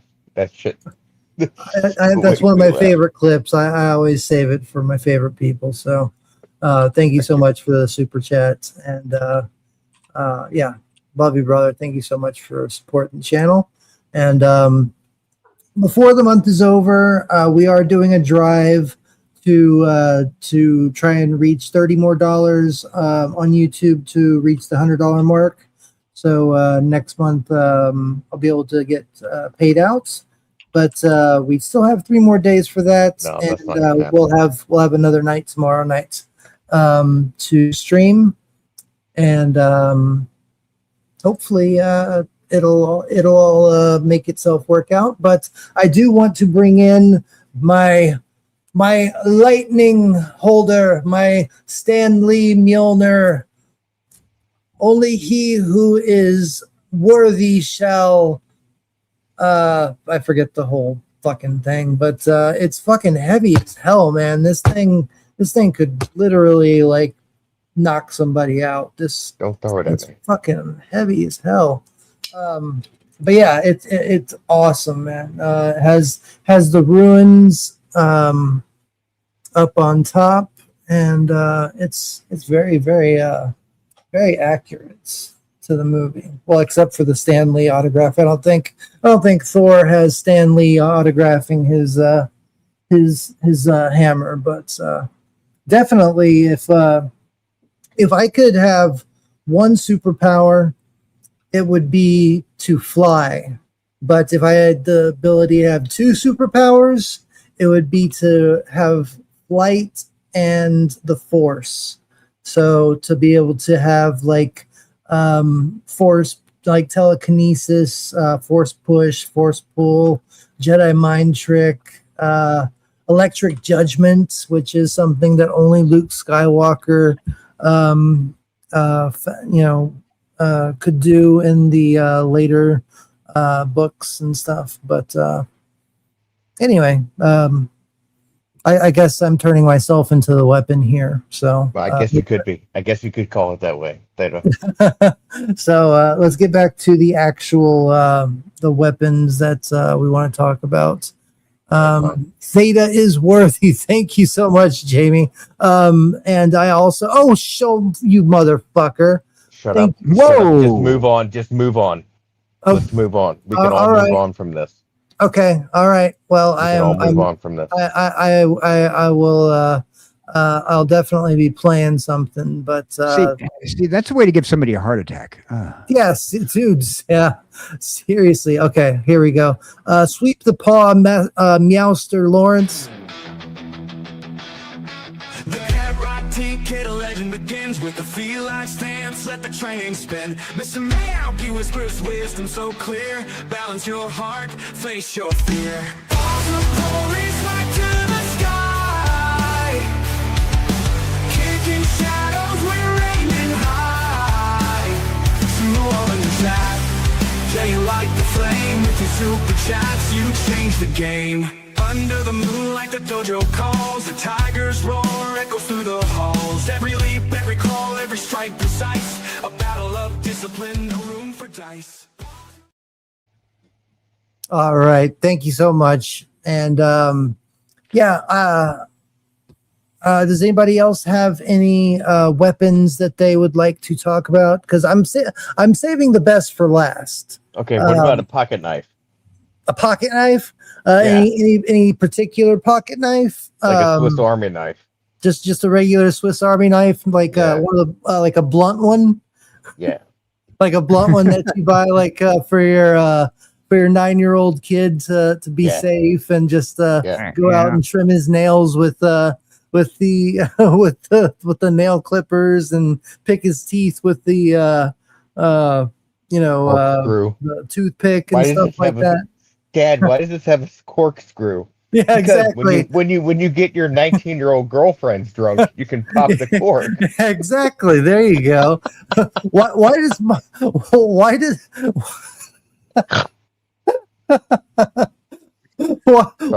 Swiss Army knife have a tampon attachment to it? No one knows. Why are there so many have things? you seen those like ultimate Swiss Army knives? Like the world record Swiss Army knife? No, what is it? Oh yeah, there's a world record Swiss Army knife. Let me pull it up here. I can't imagine. Swiss Army knife, Guinness Book World Records. My daughter loves hers, and I love that she loves it. But I'm like, girl, you got to know what to do with the different things. Like, so does your daughter's Swiss Army knife have a tampon attachment to it? No, it doesn't. It doesn't. No, I got her a proper one. Yeah. Okay. Remember, dude, back in the day, the Swiss Army knives were like huge. Now, I know. You can find is like mine was bullshit. Mine was literally like half the size of my penis. That's the Swiss Army knife, bro. This is the Guinness Book World Records holder. Yeah, that's awesome. So according to the Guinness Book of World Records, that whole thing is one. That's one Swiss Army knife. Oh my fucking Lord! Okay, so the world record holder of Swiss Army is that like an air pressure like checker? Look at all this shit, man. How does it operate? Yeah, I mean, I don't think it's necessarily meant to. So look, I'm trying to look. Okay, wait a minute. I'm trying to pop wine. This has to be just for the Guinness Book of World Records. This was just for the Guinness Book of World Records. So the concept of the Swiss Army knife was so that way the Swiss Army, they wanted to have a blade that can be interchangeable. So once the blade broke or got too dull, that the rest of the pocket knife would still be usable. So you would be able to take it apart and replace the blades. And so the thought process was, okay, that was great. And like unlike our Rambo's knife, where he had on one end he had a little compass, and on the other end he had the big old knife with the bottle opener and the saw and everything. Like literally, they decided to make. I was always a fan of the saw. Yeah. Oh yeah. You'd like cut sticks. So Swiss Army knife came up with a customizable knife, and literally that's what they were. I mean, when you got like the little red guy, which you know from a certain mullet-haired guy who can create a bomb out of anything, even a coconut. He used a little tiny red one that's right down there. With this little black brother right there, the red one and the black one. Those were the keychain models that you were able to MacGyver with. Now but the whole concept was that you can create your own personal Swiss Army knife, and so you'd be able to order them. And this particular one features 87 tools, 141 distinct functions, weighing in over 3 pounds. Now, this particular long knife, or long pocket knife, weighs over 3 pounds. Now, imagine having that thing sitting in your Janko jeans in the 90s, right? Oh, I know. Yeah. See, this is what I used to have strapped to my leg. This was my Rambo knife. It's a K-bar. Yes, sir. Oh. There you go, man. Yeah, that's there all you need. go. You know, that's all you need. That's all you need. Maybe get it serrated. Get it serrated on the back end. It has a serrated. It has a serrated part right here at the. That's gorgeous, man. Thank you. It is very beautiful. YouTube, we're not showing this. We didn't just show it to everybody. But that was dope. Your AI did not see that. I did. We're talking about this giant machine that looks like a bunch I do have nunchucks as well. Now, right here, this. Oh yeah, he has nunchucks as well. Be careful! You put it out with that thing. Actually, not too bad with them. So yeah, this big old monstrosity, the lawnmower man of Swiss Army knives, 141 functions. Now, well, yeah, I mean, look at that. I mean, that would have to literally be magnetized to like the back. So Swiss Army knife decided to remake this exact Guinness Book World Record holder, and they would sell it as displays to knife shops. Guess how much the display costs? Just to buy the display. $7. How much? $50 grand. $700. Oh, $1,200 just for the display close. itself. I was close. Yeah, way just off. for the display model knife. And cool. I knew it had to be up there, close to 1,000. Now, the designer of this world record Swiss Army knife, his name was Linus Elmer. And he probably just got tired of being called Elmer, so he was like, "I'm gonna fucking make a knife. That way, I'm remembered for my knife, not for my name." He ended up having it remade, like the same exact specs that you see right there. He had it remade with all the tools in 14 karat gold. Ooh, okay. That had to be worth. Okay, like, now I'm interested. So where can I that find had this to be piece worth of art, that had to be worth like $60,000. Now we're talking. Now the original version of this we're looking at is no the original version. Love. No. Yeah, we're done with the multi-pass for now.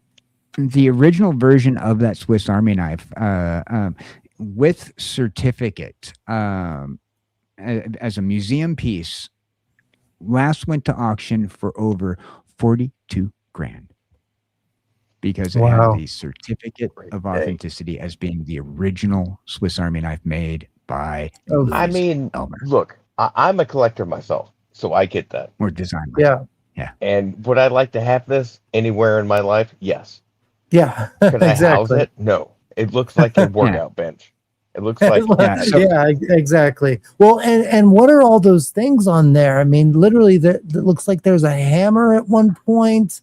There's needle nose pliers. There's a like a tire pressure gauge. I think I see a rolling pin. Yeah, I mean, seriously, there's so much on there that's insane. And I mean, and the funny part is that there's only 1, 2, 3, 4, 5, 6, 7 knives. There's only 7 knives there. That's it. Trash. It has a total of 87 different tools attached to it. Yeah, but it's a Swiss Army knife, and there's only 7 knives. And what did you say? 147 tools? No, 141 distinct functions on 87 tools. Oh, okay, 87 tools. I'm digging the flathead screwdriver. I see what they're doing. Yeah. Okay, what about the? Would you really pull that thing out for your flathead? Exactly. You have like dude, your whenever friends I see a over multi-tool, pulling out I some... just go for the flathead. Like I never go for the multi-tool. You literally just have like 5 of your buds over, having some beers, and then your friend asks for a flathead, and you're like, yeah, here you go, and you pass him that fucking thing. Dude, he would throw it at my face. He would throw it back at my face. Apparently, if you notice that whoever was selling this, they were selling the display model. That's hilarious. For €799. Wow, that's hilarious. I would so totally do that to a friend, and they would be like, "What the fuck did you just throw me?" Like, do I like train it? Like, is it an AI? What do I do? Yeah, exactly. I just want to know what this piece is right over here, like on the right. Is it a Tamagotchi? Yeah. Anyway, it's got 2 saws. It's got 2 saw pieces, virtually. It's got like some sort of clamp on the top right. I don't know what that is. It's got 2 plier sets. I think. Oh, you know what that is? That's a battery charger for your car. Oh. On the other side, I bet there's another one, and you can connect it to your battery, and charge. That would be smart if he had that. Yeah. Copyright that before Elon gets you.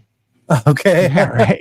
Now, I do not have a list of this what tools are on there, but I'm pretty sure that if you were to go to the Guinness Book of World Records and look. Oh yeah, I'm sure they're listed all there.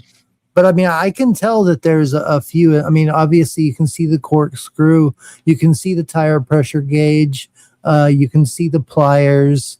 The needle nose pliers, the flat nose pliers, the alligator clamp looking thing, maybe to charge your car battery or something like that. Bottle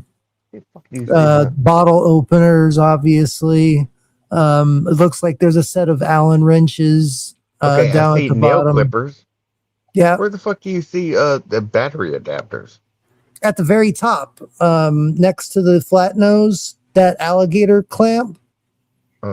I think that might be something where you pull it and separate it, and it becomes clamps to charge your car battery.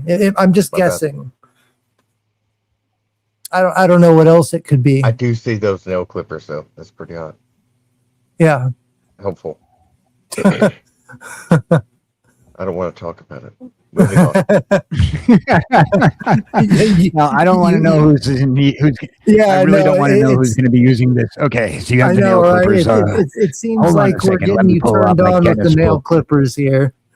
I don't really want to know like what the purpose is for anybody to have this particular device. Okay, so do you have a pocket knife on you?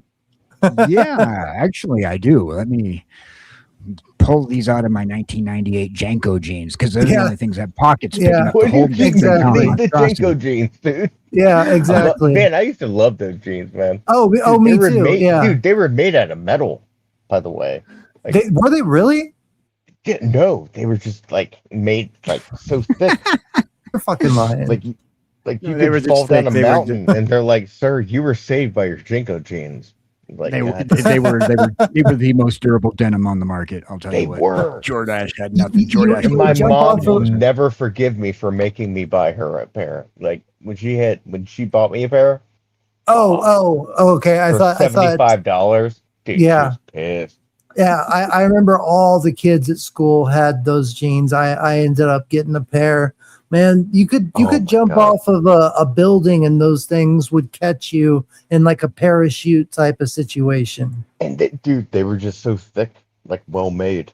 I don't, fuck them. Like it was a ruse, but at the same time hilarious and also a product of the 90s. But go ahead, man. Especially because they kept getting bigger. Like the first round, they were big, but they weren't as big as they ended up getting. And then every year they would get bigger and bigger and bigger. People would do different things with them. And then people would like come up with like some frilly shit, and I'm like, how'd you do that?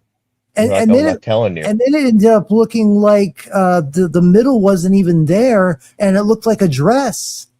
Yeah. Yeah. I mean, look, if those legs were closed just a little bit more, that slit would make it look like this person is wearing a dress. We all would have been killed.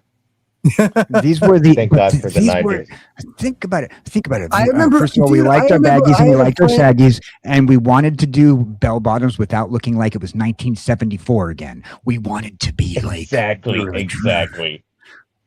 exactly. Now I see moms walking around with the hip high, excuse me, like mom jeans, and and I'm like, wait a minute. That's me in 1996, you son of a bitch. Exactly. You're stealing my old look, bitch. Nobody wants to know this, but Janko has made a comeback. I do know that. Yeah. The Janko jeans has made a comeback. Yeah, and, they have.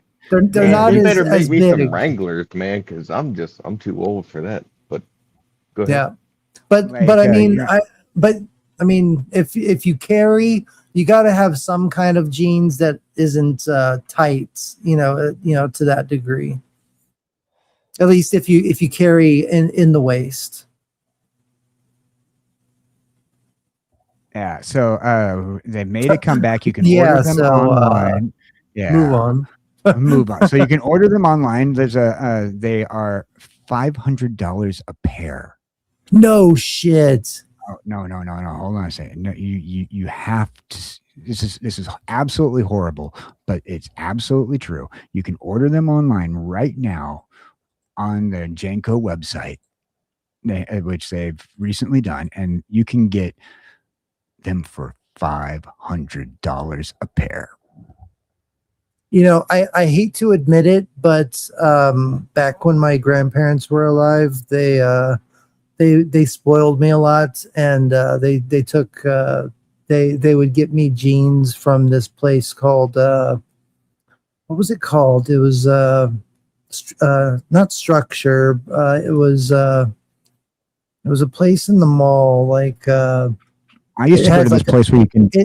It had like afflictions, clothing and stuff like that. And the pants there, they were $4.99, $500. Not proud to wear, to have those pants, but hey, you know what? They spent a lot of money would on save those. your life, as he just said, as we were just informed, those pants would save your life. No, but they're not Jinkos. They're just regular. I mean, they're just regular, like these black jeans. These. Oh, you're still wearing the pants that you had back in high school? Right, nice. Yeah. Huh. I wish I could still fit into those things. Pants I had back in high school. I gained a bunch of weight, and I'm in the process of losing it all back. So they fit again. So the next thing on your list was something that we started talking about, but we didn't get it covered last time we did Future Tech, and that was our boys, the phaser pistols from Star Trek. These are the Star Trek, the original series, and also kind of like remade for the movie. We got the Type 2 phaser 2265, the movie for the first movie, which was a Type 2 phaser 2271, and the other two phasers were in beta canon and also later on, and also reused inappropriately in Strange New Worlds.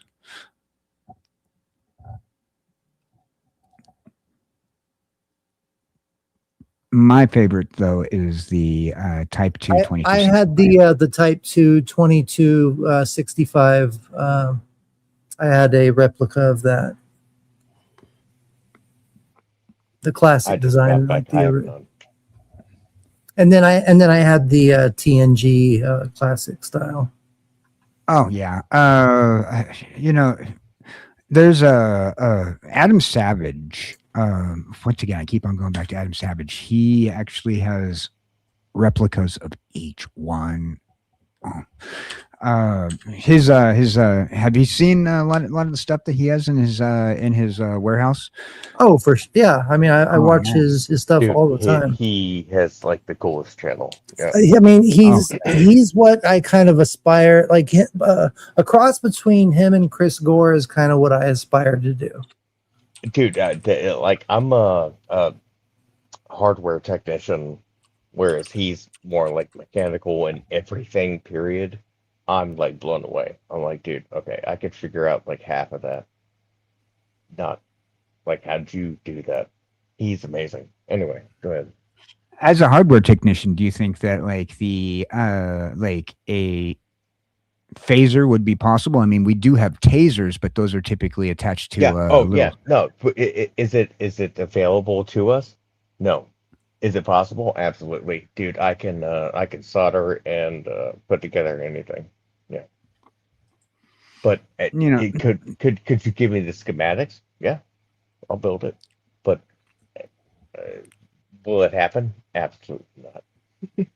Well, I don't if government allows for that kind of thing or not. But exactly. Yeah. An energy weapon would probably be a little bit more well moderated in a sense. I mean, look at the way that a lot of places that don't allow you to have a firearm do allow you to have tasers. I've made some funny things, but as soon as you make something, you're kind of like, what do you want to do with this? And then you just put it away. Now, I do like the old school first generation taser, phaser better with just a look. It just looks nice. You're able to, these right here. Yeah, the Type 2, 2271. Oh, 65. Oh, okay, yeah. Yeah, because the 2265, you're able to take the smaller piece of phaser off and use it as a hand phaser rather than a gun. It was very well concealable, especially when you were on an away mission and you wanted to not be seen with something that might be portrayed as a firearm. Like this. Out of all the sci-fi weaponry so far, this one seems pretty king. Like as far as being able to do what you need to do when it needs to be done, but I think they kind of went a little out of the way with the next generation, and when you go 100 years later, with the phasers, these are my favorite that's phasers. Where they lost me was in the 90s. Yeah. That's where I was like, what is that? Are you clicking a TV remote? Yeah, I like it. I think it looks futuristic.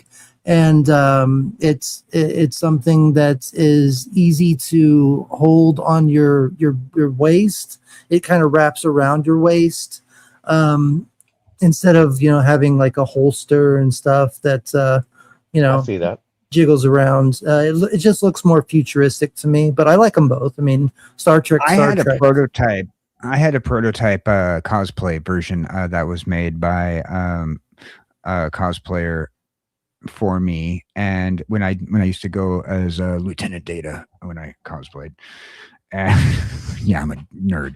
What do you expect?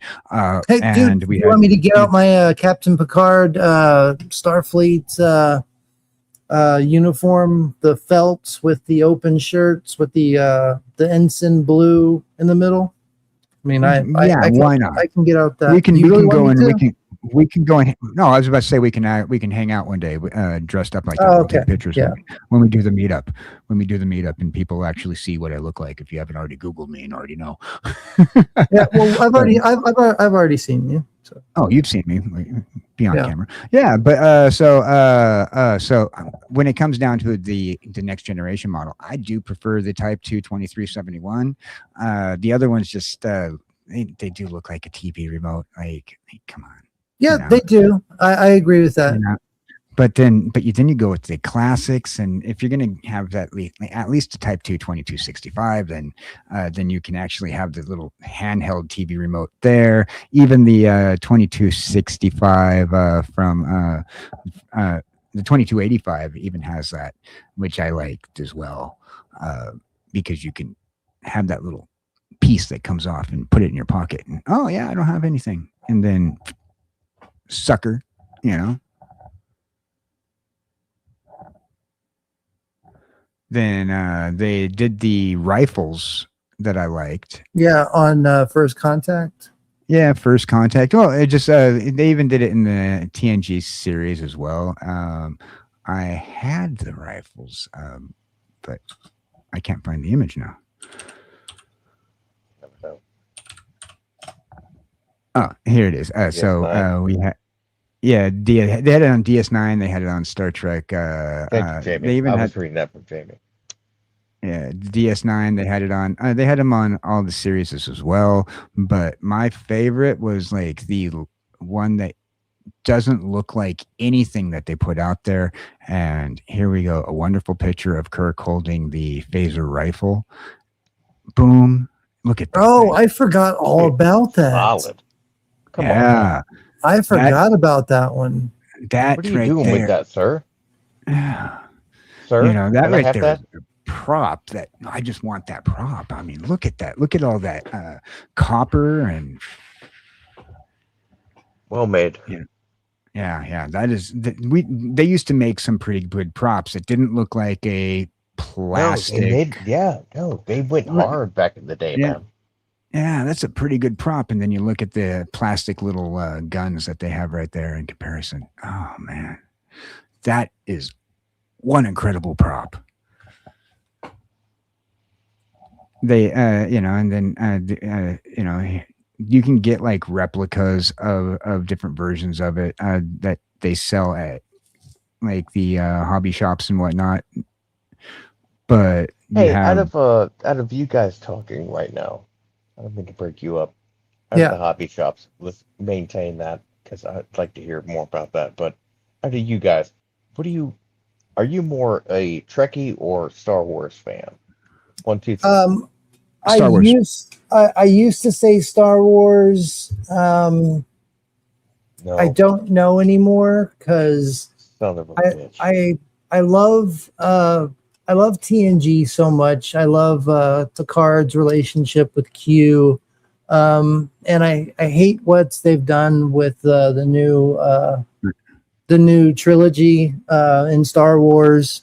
But I guess with lore wise, I would go with Star Wars. Right. So if I say Star Wars because I exclude Disney Star Wars. Okay. Stuff from well, then my Star Wars for sure. But I also grew up on fantasy, like Timothy Zahn. I was reading Timothy Zahn books before he even did a Star Wars book. Okay. And, I was wondering. I was like, so where are we at here? Like, who is who? But if we're talking science fiction, like in the traditional genre, then there's no way to put Star Wars in that category. Right. It's Trek all the way. My dad's a Trekkie, and I grew up watching Star Trek, falling asleep. But Star Wars was the one that I was like, ooh. Yeah. Ooh. I remember when. But my dad would watch Star Trek, and I'm like, I hate everything about this. I remember I cracked my head open on a bike. I did like a turn and I fell off of it and I cracked my head open. And my mom went out and bought the original Star Wars trilogy on VHS. And I couldn't fall asleep or else, that would be very bad for me at that time because I was concussed. So I stayed up and I watched the entire trilogy, like the original trilogy, for the first time at that time. Like up until then I had seen Empire Strikes Back. I had never seen the original Star Wars. I had seen parts of Return of the Jedi, but I had seen Empire Strikes Back multiple times, but I had never seen the entire trilogy. And I'll always remember seeing it at that time when I cracked my skull open and was concussed. And then whenever they came to the theaters after George Lucas, did all the changes to it and stuff, I remember staying home from school every day and seeing the movie at the theater. I stayed home from school and we just go watch it. So sorry for that, TBI, but good on you for watching something decent. Yeah.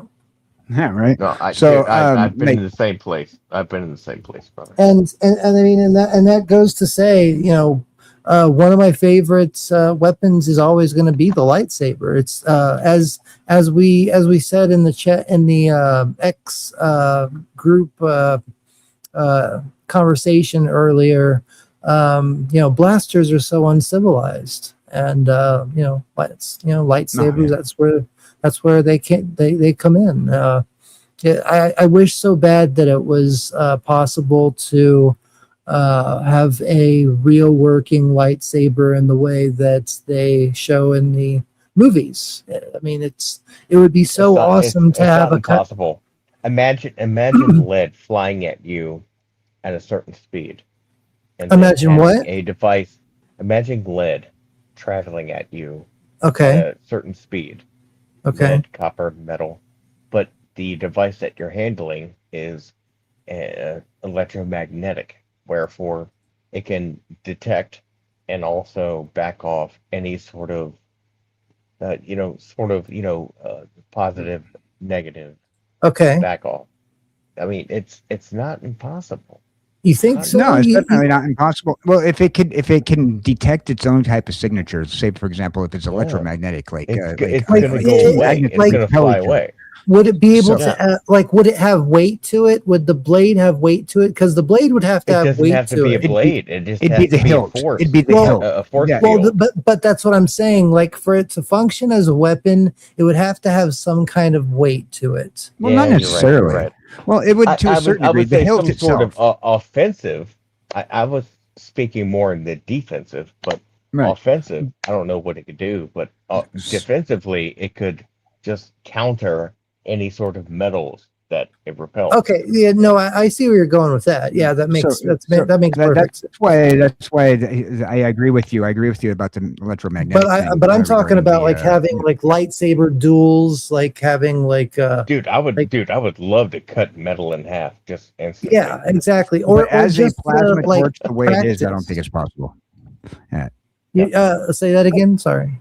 As a plasma torch, the way it is, I mean, not a plasma torch. In the way that it is constructed in the Star Wars universe, to have a kyber crystal that is in sync with a force of some kind that you connect with and gives just I get that. That's why I say, even with what they with what Hacksmith has put out there, it wouldn't be feasibly possible to have that weapon or that item available, because once again, as we discussed at the beginning when we put together the minor little rule that it would have to be feasible in our universe and our reality. So so therefore it'd fall in the line of fiction that we really want, but until you're able to get it it's up there with hoverboards. It's up there with hoverboards. Probable. In my opinion, hoverboard is more probable. I agree. Hoverboards are likely to exist. And we I want to decided say that hi to Jason Love, Doctor Who. Thank you for dropping in. I wanted to make sure to acknowledge you. I'm not missing you. I wanted to say hi. How you doing? You're saying Master Sword. So you want me to bring out the Master Sword? Okay, I'll bring out the Master Sword then. All right. Okay. All right. So there we go. Master Sword it is. Shall we venture forth? Yeah, and it's not perfectly sharpened, but it's not dull. It's well, as for swords, swords and shields, we were talking about the Hylian stage. we were talking about these offstage, Theta and I, earlier when we were planning the show, and I said that, I believe that the weapons of the Legend of Zelda world would be more probable and have indeed existed, because they are just standard swords. They are standard shields. The Deku shield is just a wooden shield. Link's Master Shield is a forged steel shield, and even back medieval times they had their different forged items. So I believe that would be the most likely of sci-fi fantasy that when it comes to all the weapons we've discussed today, the most likely to be a thing, and has been a thing for a long period of time. Well, but you're also forgetting about the magic that goes with the Master Sword. The Master Sword isn't just a regular sword. It's the sword that was created to destroy the darkness.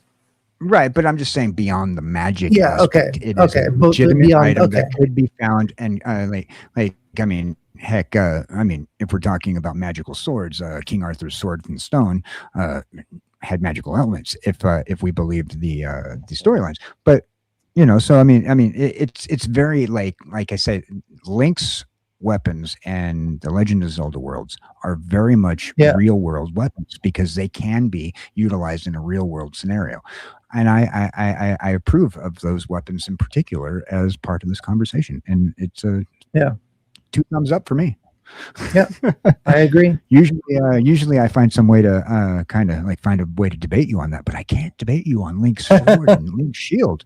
Now, if the Sword of Omens, I'd like to have sight beyond sight too, but it's just sight beyond sight. Yeah, that would be extremely cool. I would love to have that. I still want a sword from Witcher 3.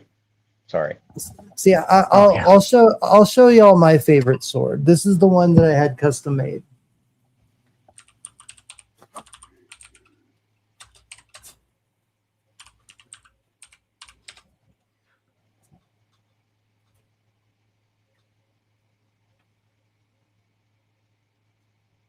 Would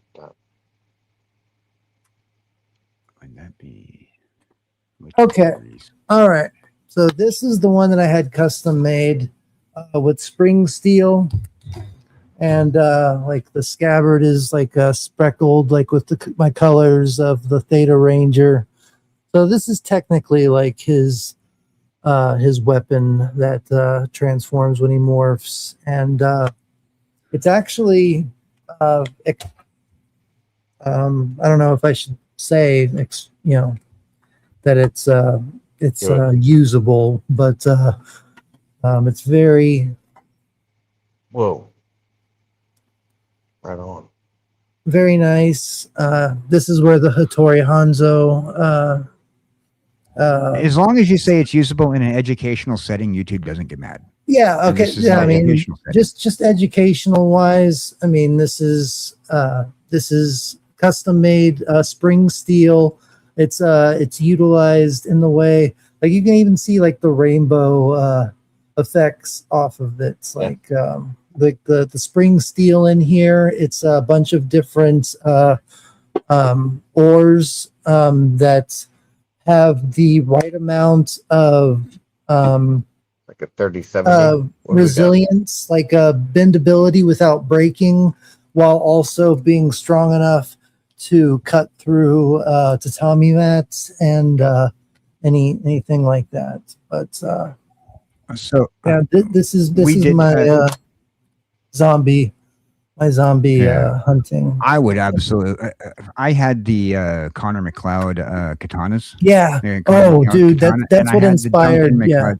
I had the Duncan, and the only reason why I'm saying that is because at the same time as I said it, Jason from Doctor Who was talking about it, and I was reminded that Duncan or Connor McLeod Dragon Head katanas. Those are man, great movies. So there is a difference between both katanas. Yeah. Yeah, there's the handles have different embezzlements on for the dragon heads, and but that was only due to the behind the scenes. That wasn't like intentional in the lore. No, it wasn't. But but it did make for as we like to say, good product sale, right?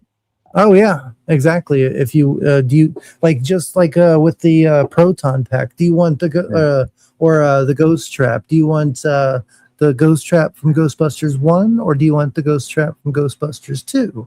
You know, or Ghostbusters Afterlife now, or it's definitely a way to get more sales on products. Yeah, and so like we have like the different the different products that we can sell, and we like having a little bit of product that we can come across. But I do believe that you mentioned the Witcher 3 sword, and I think this is the one that you're mentioning, and I actually want this sword as well. Oh, that thing is beautiful. Yeah. And I keep on going back and forth to this website quite often for this is by the way Walnut Warriors. They're very good. They have a lot of Viking swords and stuff, but they also have they also make like movie replicas, and I really like what they got here. It's like hand forged, handmade. It looks so gorgeous. Yeah. I love the lightning bolt, not scabbard, but the cross guard. Good God, man! It looks so gorgeous. Yeah. Look at that. Dude, just having one. I don't want to use it. Yeah. Just have it. Just have it for display. And exactly. As you can see, it comes with the. It comes with just like I do with mine. It comes with the hanging display. Comes with the hanging display and everything. Yeah. I do need to glue my scabbard back together so that it holds the blade tightly again. But yeah, that sword is amazing, man. They have weapons from the game God of War that you can have. The axes. Yeah.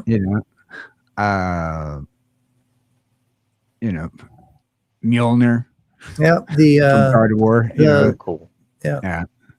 You guys just really want these. I keep on going back and forth to this. Sorry, you mentioned that that sword, and I'm like, yeah, I know exactly what you're talking about. Yeah, swords are my jam. Like I said, if lightsabers were real, that would be what I collect. But since swords are the closest thing to it, I just love sword play. So like I love using swords and learning how to use it.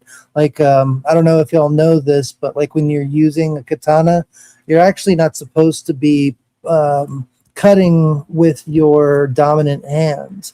That's just to balance it out. You're supposed to actually be pulling down with your non-dominant hand so that you pull in a slicing motion, and it's just guided by your dominant hand. So you pull down and it slices perfectly. Now I see in chat that one of my favorite Arnold Schwarzenegger wielded Conan's Atlantean sword. Yeah, and I do know that there are a few places that that make replicas of that you can buy, but instead I didn't grab one of those. I grabbed this image right here instead because we got to just dig on Conan the Barbarian, played by the Governator himself. Exactly. That's an awesome sword. And by the way, if you look at it and look at the original Masters of the Universe sword with Dolph Lundgren, those two swords look extremely similar because they're actually the same sword. This sword was just re-sculpted to be the Masters of the Universe sword. They're a similar type of a similar type of long blade, I believe. Long sword. Yeah, the cross guard is very similar, and they shaved down the blood groove, not the blood groove in the middle of the sword, but the points that come out on the blade. That's what I look like. Yeah. But it is a different blade altogether. It's just they use the same style.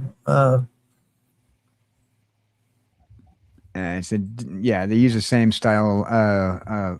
European longsword. The way this longsword is blunted halfway up the sword is what I'm. Yes, sir. They didn't have the blunted aspect on Dolph Lundgren's sword. No, and the cross guard is pretty it's very similar. So there's the difference, and you can see right here in the prop itself. The prop itself was actually this version of it. You can see the line right there where the prop actually had the blood groove. Faulty. No, not the line down the. Oh, there's halfway through. You can see where it broke during filming. Oh, yeah. You're right. Yeah. Because they were using the wrong sword for the that's hilarious. A fight sequence, and they grabbed the prop sword instead, and you can see where there's a line where the crack is halfway down the sword. Oh no, that's awful. Yeah, and so because they grabbed the wrong sword, they grabbed the prop sword instead of the stun sword. That's why you got to have an armorer on set at all times to make sure that. This was the 80s. Yeah, but still, I mean, that doesn't take away from mistakes being made, and hey, we have Dionysus, the god of wine, with us. Guten Morgen, Carmen Damon, what the fuck? Carmaraden. Guten Morgen, Kameraden. There we go. Something like that. If it's not right, then slap me. Conan's sword was forged in the anvil of Crom with fire and ice and blood and testosterone and sperm. Oh my god. At California, I love you. Oh, sorry. That's bad. And it was sharpened by Arnold Schwarzenegger's armpit. So, mental image. I know, right? Yeah, it's a lot. It's a lot. Thank you for the mental image. No problem. Anytime, man. I do want to start closing things down, but I do have two more things that I want to bring up, unless y'all want to go on about the Conan sword for a little bit and talk about it. Well, that was pretty much it. I was just pulling it up because it was brought up in chat and wanted to make sure we acknowledge chat. Well, I have something that you may not view as weapons, but in the hand of the right person can be deadly. So I have a deck of cards here, and in the hands of Gambits, these things can be deadly. Gambit is an Omega level mutant, and he can actually he could blow up the world if he wanted to. He could charge the entire Earth, but in the hands of Gambits, he I wish I could have something set up for you right now where because I can actually cut like a piece of celery or a carrot in half. Badass. By throwing a card, yeah. So I can just, yeah. Fucking. Oh yeah, perfect. Yeah, perfect. Oh, nice. I'm trying to hit my my cat's. I was waiting for the camera to move. Oh, perfect. Hit it. I got it. Okay. All right. So those people who can't see the other side of the camera, imagine that he just cut a celery in half. Well, yeah. Well, not. I hit my cat's toy. That hangs from. Oh, you son of a bitch! That hangs from. The cats are not gonna like you. Oh, perfect! I did it again. Oh no! 3 times in a row. Nice. I'm doing good. Okay. I'm getting better. That's pretty cool. Anyway, yeah, Gambit is awesome. And then my last one that I want to bring up is my favorites, or one of my favorite trilogies, or not trilogies. Please forget I ever said that. Tron Ares did not ever get released. Yeah, we're not going to pretend that never. Yeah, that never came out. That I don't know what you're talking about, but I didn't hear anything. But yeah, Tron. The identity disc, that is my one of my favorite weapons. What the fuck is that? This is the identity disc. I mean, it's a crappy identity disc. I'll give it to you, but it's Disney made. It's not. There's a website where you can buy one. Where, like, if you do this little motion, then the outside like opens up and it spins like in Tron Legacy. Yeah, see, so. I like the Tron Legacy version of the identity disc, but it's my identity disc does look a little more like a frisbee. A frisbee, hipsters are going out and playing. You can still do stuff like that. Golf with it. Yeah. If I can get it out of my hand, but yeah.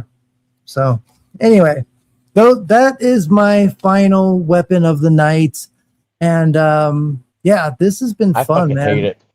You hate it? I hated that weapon. I'm sorry. Go ahead. You did.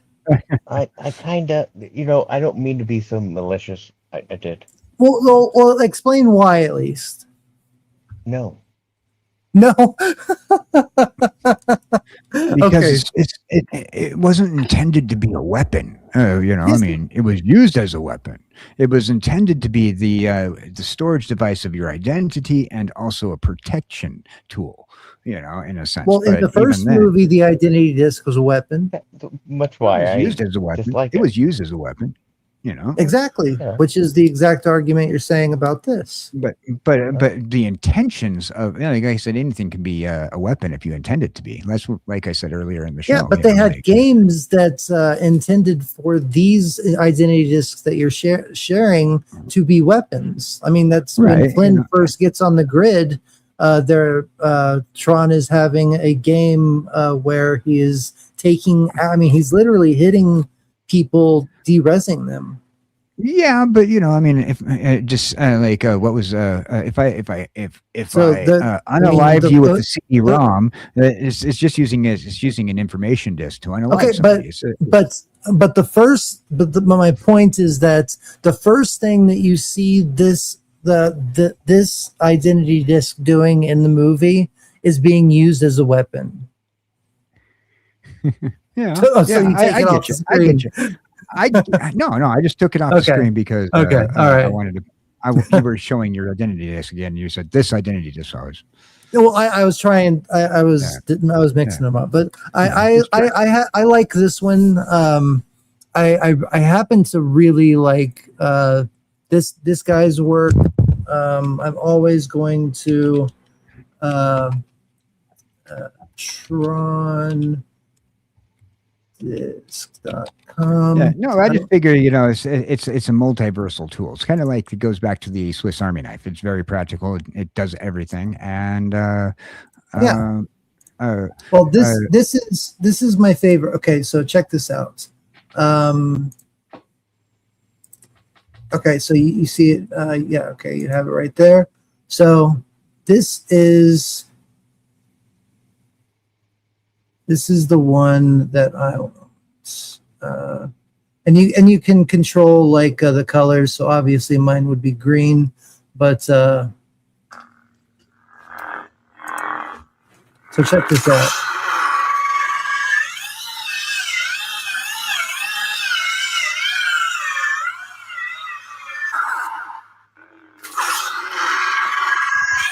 Fuck this. Looks fucking cool. It does look cool. It does look cool. I'd like to see the hipsters take a frisbee golfing. What to do? And it actually works as a clock as well. So if you wanted to have it, fucking what the fuck? Really? Yeah. If you wanted to have it in the background, that thing's fucking terrifying. It's made of metal too. Like it's made of hardcore metal. This thing is like $500, and you can attach it to your back as well. So Dionysus wants to say, well, if you really think it adds to the point, they use it as the information in the identity disk as a weapon. So they weaponize his knowledge as well. Thank you. Ooh, good point. Nice. High five, Dionysus. That's a really good philosophical point there. Way to go, man. All right. Well, it's still a CD-ROM. Offing somebody with a flash drive. Shut up. Shut up. It could ruin everything. I could throw my morpher at your head and give you like brain damage, but we're talking about sci-fi weapons here, and this happens to be one of my favorites. So it's one of my favorite things, items in like all of sci-fi as well. I love. Do you realize how many weapons I have over here right now, just laying next to me? They're gonna kill us all, dude. Check this out. Like, look at this down here. I have just weapons galore. I have the Proton Pack, Thor's hammer. I have the Daywalkers, fucking sword. I have the lightsaber. I have all sorts of shit over here, and then the Batarang, all sorts of shit. So and then I also have the Eye of Agamotto that was the last. Hey, when it comes down to nerds needing to defend the world, we have it covered. Yeah, exactly. Yeah. So Dionysus wants to remind us that if we've ever had a flash drive thrown in the face, it hurts. Yeah, that is true. Yeah, that is true. Yeah, this was a really fun stream, and honestly, we could keep going on. There's other weapons that we can look up. I could bring out my Green Lantern ring, since Lanterns is coming out my birthday month, which will be on the 16th, which is when Lanterns comes out. My birthday is on the 24th. But so we'll see how that works out. But I have that glowing in my curio cabinets along with the ring, and I have a mother box and Wonder Woman's lasso and all sorts of stuff that we could talk about in a future video if y'all want to do a part 3 on this. But this was again another great stream to talk about weapons and all sorts of stuff. And I'm sure there's a whole mess of stuff that we're not thinking about. Like last minute, I just looked over and I was like, "Oh, a wand! Like, of course, that's a weapon right there." Alakazam. So, do we have any honorable mentions? Just a real quick honorable mentions. Do you have any? Let's see. Here's an honorable mention leading back to last week's discussion. Casey Jones's bag of goodies. Oh, that's a good one. Oh, well, I mean, speaking of that, I mean, size, Raphael's size. Okay, so now we're putting Ninja Turtles above like cool stuff. Well, I mean, you don't think that they're cool? Because I think I do. Just I was just saying like I mean, these are honorable mentions, so it can be anything. I mean, I did bring out Nunchuck. out nunchucks earlier, for Christ's sake. I mean, oh yeah, I mean Dionysus, the whip. Did you say anything about Indiana Jones's whip? 50 Shades of Archaeology. No, I said nothing. Yeah, and it is in the thumbnail. The whip is a very if you're good enough with it, you can really do some damage with a tool. With a whip. No, you can actually do some serious damage with a whip. That crack that breaks the speed of sound. And I don't know why they use it now, but I'm just saying it was a useful. Well, it's more for like circus, like entertainment type of stuff. Yeah, I mean it's the same reason like a lot of people will there's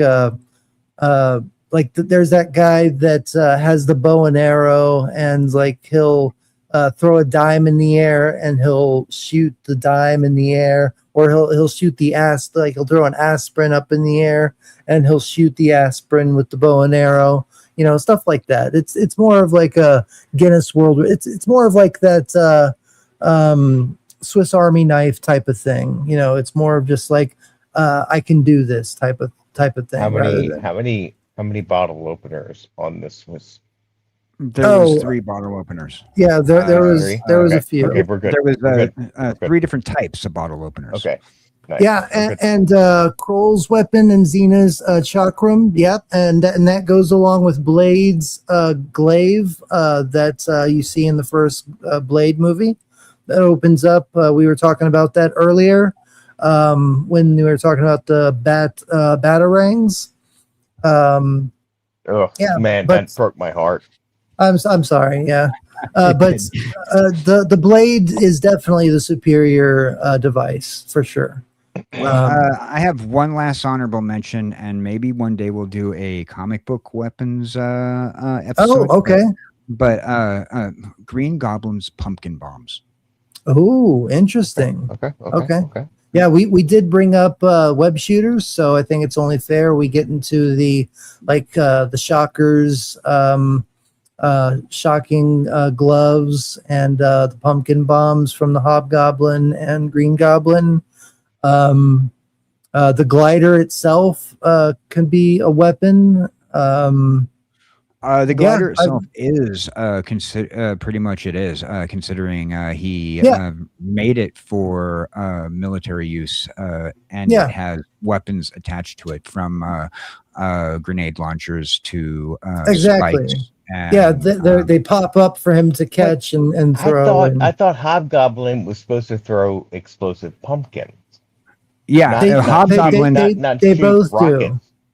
Yeah, so I love that movie. I love that movie. Don't get me wrong. Yeah, I love that. But I'm like, dude, what about the glowing pumpkins that explode? Well, they both do. So Green Goblin is more tech version, and Hobgoblin is like the demonic version of him. Right. So like you will get like actual like pumpkins with soul fire that explode. I love the Hobgoblin. Man, his arc is awesome, and I really hope they don't introduce Ned. There was 3 Hobgoblins. Well, yeah, one of them is Ned. Which they are hinting at Ned from the series. They haven't introduced anybody else, and they introduced Ned. So the hint is having him be the only introduced character.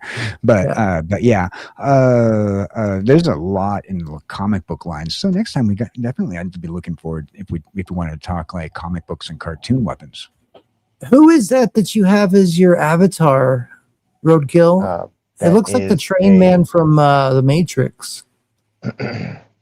That is a character from the Fallout TV series. Oh, I'm not going to mention his name.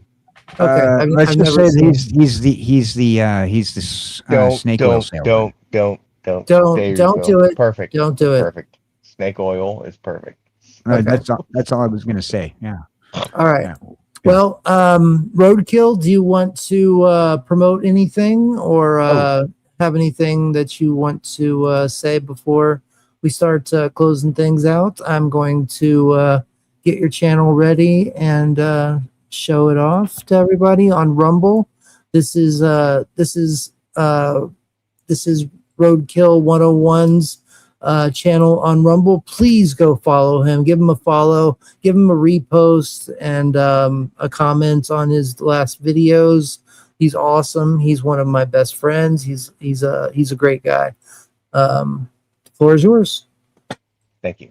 I don't really have a lot going on coming up, but I usually hang out with Theta,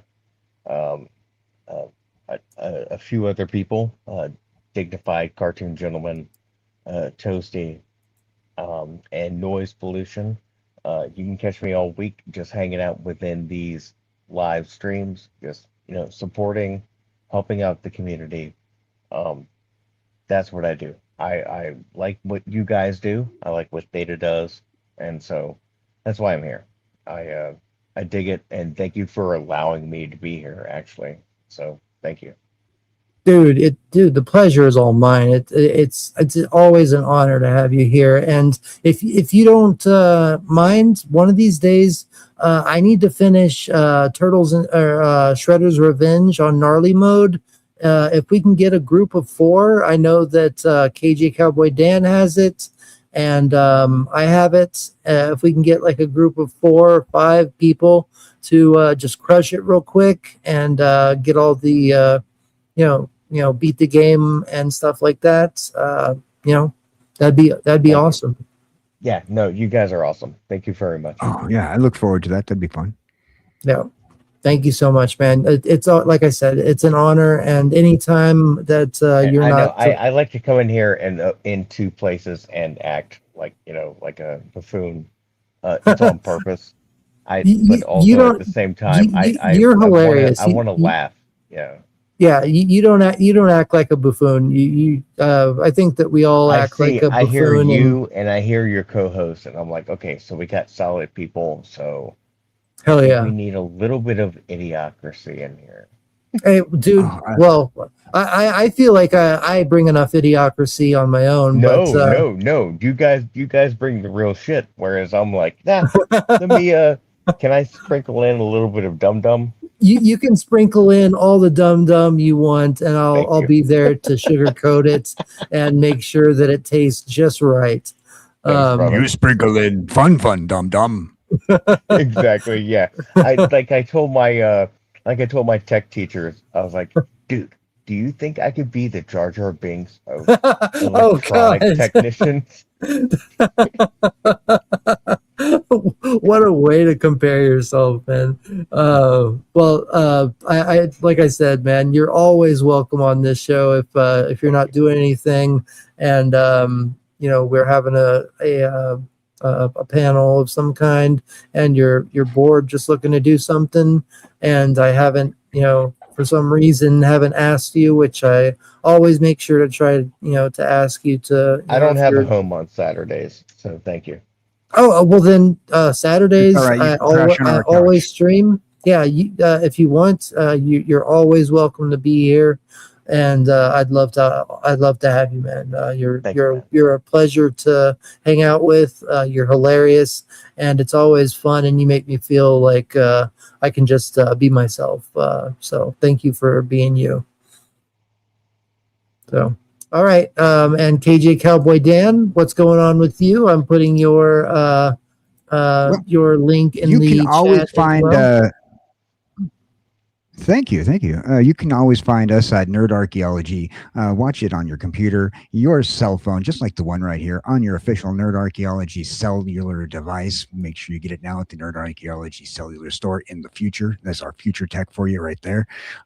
Order it now. Sorry, they've already sold out. Oh, how unfortunate. You missed out on your chance to get your Nerd Archaeology cell phone. But you can still watch Nerd Archaeology on your current device, on your Samsung, on your Apple, on your whatever. We have it here. I just took myself off the screen by accident. Yeah, I was like, yeah, okay.